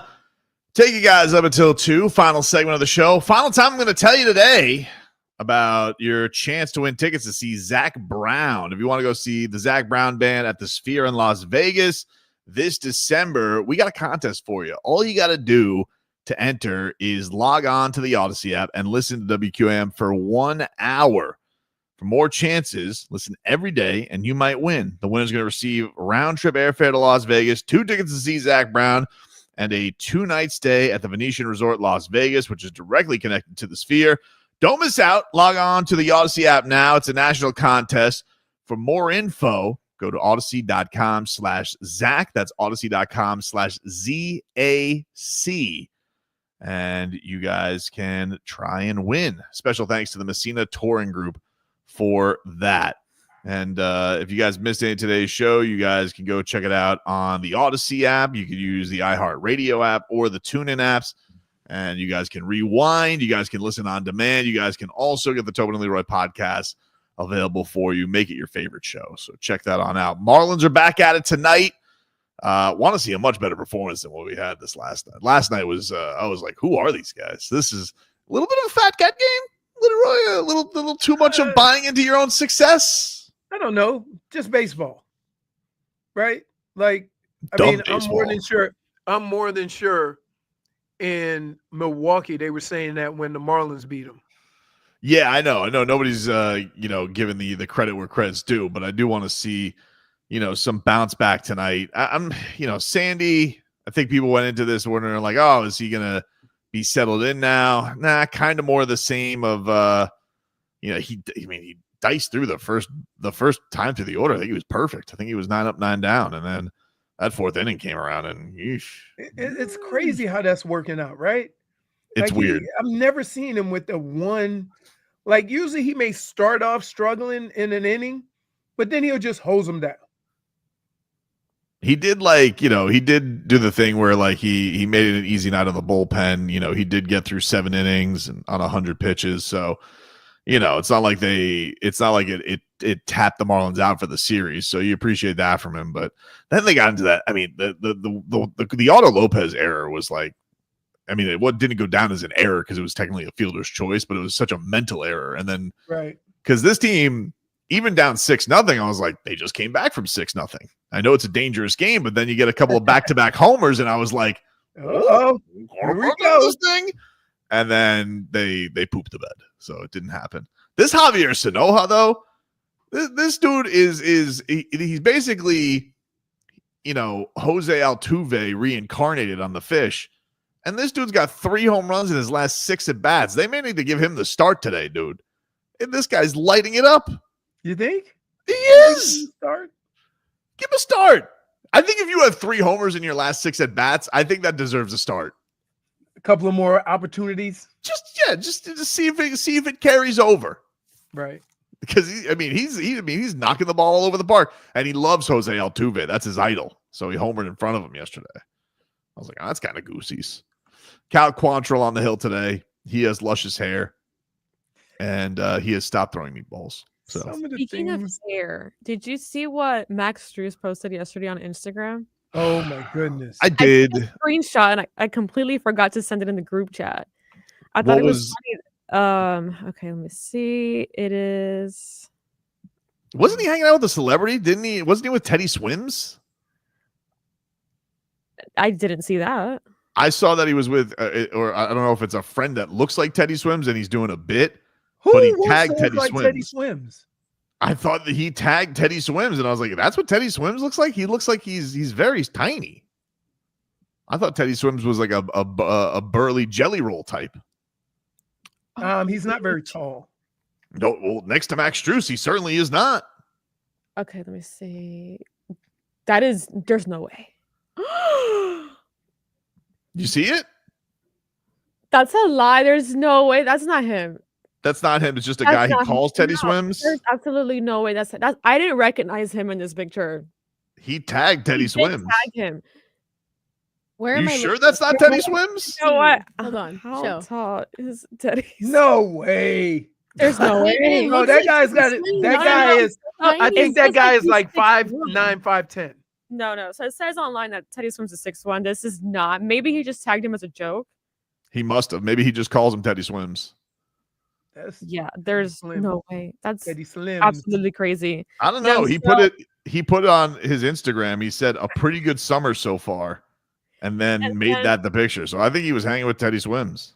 No, there's no way. That's a very short man. So at the end of that carousel, he put a little receipt-looking paper that says your hair looks like it's Teddy Swims. A shampoo commercial. Teddy Swims says reposted it. Yeah, that's 1000% Teddy Swims. He put Teddy Swims, and Teddy Swims says my buddy. He reposted How tall is Max Strus? Yeah, how tall is Max Strus? is 6'5". 6'5". Oh, 6'4", that's about 6'5". 6 or 7 inches. So you're looking at Teddy Swims is 5'10", 5'11", somewhere. He looks 5'4" next to him. Well, yeah, that's because And he looks like I'm taller than him in that picture. No, stop. Maybe So it's what the was- angle. Maybe. So what was the? Is that you? Max Strus is 6'5". So he put your hair looks like it belongs in a shampoo commercial. He's a little full. Look, I instantly thought about you. look, it's nothing against Max Strus. I love Max Strus. He's just a little full of himself since he got the money. That's all. Really? A little full of himself. He's the first guy to go to Cleveland and become Hollywood. Guys, I'm really surprised. How was he? He looks so short. No, he does. He looks like he could take a piggyback ride on Max Strus. Big pipes though. Incredible voice. Phenomenal. Incredible voice. But I was like, who is that guy? I thought it was just like a Max Strus lackey. Like, you know, he that's the guy who gets Max Strus's laundry for him. Put it this way. When we took a picture of Shaq so and we were standing next to Shaq, like Shaq's 7 foot. Yep, big man. But we didn't look that much shorter than him. And like, yeah, we're almost a foot shorter. There's no way Teddy Swims is 6'1". Whatever site No. said that to you is a lie. He ain't 6'1". Google AI lied. 6'1" would go. Well, no, it was IMDb who lied. 6'1" would go probably up to his nose. And that's clearly not. He looks like a Tic Tac next to him. It makes no sense. Well, he confirmed it. No, I'm investigating this. You don't have to investigate it. I just told you that. It's too late. I did investigate it, Jennifer. He's short. Guys, what? Okay, so there's plenty of small singers. That's why they sing. Oh, The short are good at singing. stop that. It's true. Don't say that. No. But big people can sing. Big people can sing, but I would say, because guess what? Exhibit 1, Big Luther versus Skinny Luther. Luther Vandross. That's before y'all time. But if y'all remember, Big Luther could sing. Little Luther, Fit Luther, not so much. Frank Sinatra, 5'8". So I'm looking at a picture of him. It's just random. Bruno Mars. Wait. This is what's great about having a conversation with him. Like, what does Frank Sinatra have to do with this? Great voice. The short can sing. That was my only point. You don't think the short can sing? I don't like that you say that though. I mean, I think the short are more in line with the average height of people than tall people. Shakira, 5'2". Le. So I went and I was looking at pictures of him with other celebrities. Mm-hmm. Him next to Thomas Rhett. He's up to like Thomas Rhett's nose. And Thomas Rhett is 5'10". I am so surprised here. Yeah, he's a dwarf. Told you. Yeah. Teddy Swims is 5'5" on a good day. Yeah, I think I'm taller than Teddy Swims at this point. Yeah. I'm taller than conclusion. He's Teddy Swims in the shallow end. So how big is Jelly Roll? Jelly Roll's tall. Jelly Roll's like 6'3". He's a tall man. Yeah. Jelly Roll's a big dude, but Teddy Swims looks like he could fit in Jelly Roll's pocket like a baby little kangaroo. Jelly Roll. He looks like Pocket Jelly Roll. Yeah, he looks like Pocket Jelly Roll. Like it says here that Jelly Roll's 6'1". if Jelly Roll was a marsupial. Jelly Roll 6'1"? Yeah. Oh my goodness. I think your AI just says everybody's 6'1". I'm 6'1". No. Really? Really? Really? Yes. Too much. You ain't gotta lie, Jennifer. Also a Jelly Roll song. Change that 6 to a 5, and then we talking. I'm Jelly not Roll. 5'1". You're 5'1". I am not 5'1". Okay, I give you a 5'2" tops. I'm not a 5'2" either. Okay, I'm 5'10". 5'10". Mhm. They ain't a pair of boots you got at your house that make you 5'10". Teddy Swims' people have definitely scrubbed the internet on his height. Scrub the internet. Because I just put, is Teddy Swims 5'5", and it came back and said he is 6'4". I'm like, this is like a Tom Cruise scrub of the internet. Tom Cruise. Like you couldn't find Tom Cruise's height anywhere. Well, I mean, we got the truth about Rocky. I know. Disappointing. Come on. You'll never let that go. No, I'm just saying. I met him. So I knew he was not very tall. Schmieden says Bruno Mars 5'3". I told you the short can sing. Yeah. You know how y'all ever heard how I met? Looking at a picture of him next to Marion Morris, and you know she's short. I don't know that Marion Morris is short, but I believe you. So she's short. When I was a member at a country club in Ohio, like suburbs of Cleveland, and at the time, Sylvester Stallone was dating Angie Everhart. Oh, who lived? Her parents lived on that golf course, and she was there. And he was on the golf course, and I was like on the golf course. And one of the guys goes, "Oh, let me go see if Sylvester Stallone want to play with you. You're the only two out here," because it was early. And he said no. Jeez, really? He big timed you? I don't know if he big time. He didn't know me from Adam. He probably just didn't want to golf with anybody. Maybe he was a Steelers fan. Yep. Then he broke up with Angie. Yeah. By fax. He got in trouble down here because he was trying to build up his own seawall. People weren't having that. Really? Seawall? Yeah. He wanted the seawall. He didn't want people being able to see into him. He was like, because the celebrities down here, they don't want people to be able to look into their house, from the water. And they told him to kick rocks. But you can't just build stuff like that, though. Well, that's why it was terrible for the environment. Yes. Right. That's why everybody had a problem with it. He's like, "Oh, I don't want to see me with my wall." And they said, Mr. Stallone. Sieler. Yeah, they said, Mr. Stallone, you can't just put up a wall in the water. You're not Game of Thrones. So what we're learning about him is that he loves his privacy and doesn't like people because he wouldn't. I don't think he doesn't like. Well, he is the Tulsa King. True. I don't know about that. It's just some guys they like. I'm one of those people that if somebody says, "Hey, can this guy golf with you?" Like, I don't want to be out there all day. So sometimes, like, the people you get matched up with are like very slow. Well, maybe your next question to Antonio Tarver should be, "Hey, does Sly stink at golf?" And maybe you dodged a bullet. Well, that's what I'm saying. Ask Tarver. He golfs. That's true. So ask him if he stinks at golf, and then be like, "You know what? I dodged a bullet. I'm glad I didn't go. Never wanted to golf with him anyway." It never, you know what? It never even bothered me. Like I'm not gonna get mad if somebody's preference is not to golf with somebody else. I respect that. It's my long time. But I mean, they made him sound like he was the same size as Thunder Lips, and that could. No, he was the same size as Thunder. No, it was. No, he wasn't. No, he wasn't. Beat him. No, he wasn't. Yep. No, he wasn't. No, he wasn't. Nope. I don't want to speak ill of the dead, even if it was a character of a character, but he was the same size. All right, gotcha. That's our show for today, everybody. I hope everybody has a great rest of their day. If you missed any of the show, you guys can get the Tobin and Leroy podcast. Got some clips for you up on YouTube that we'll post later on today as well.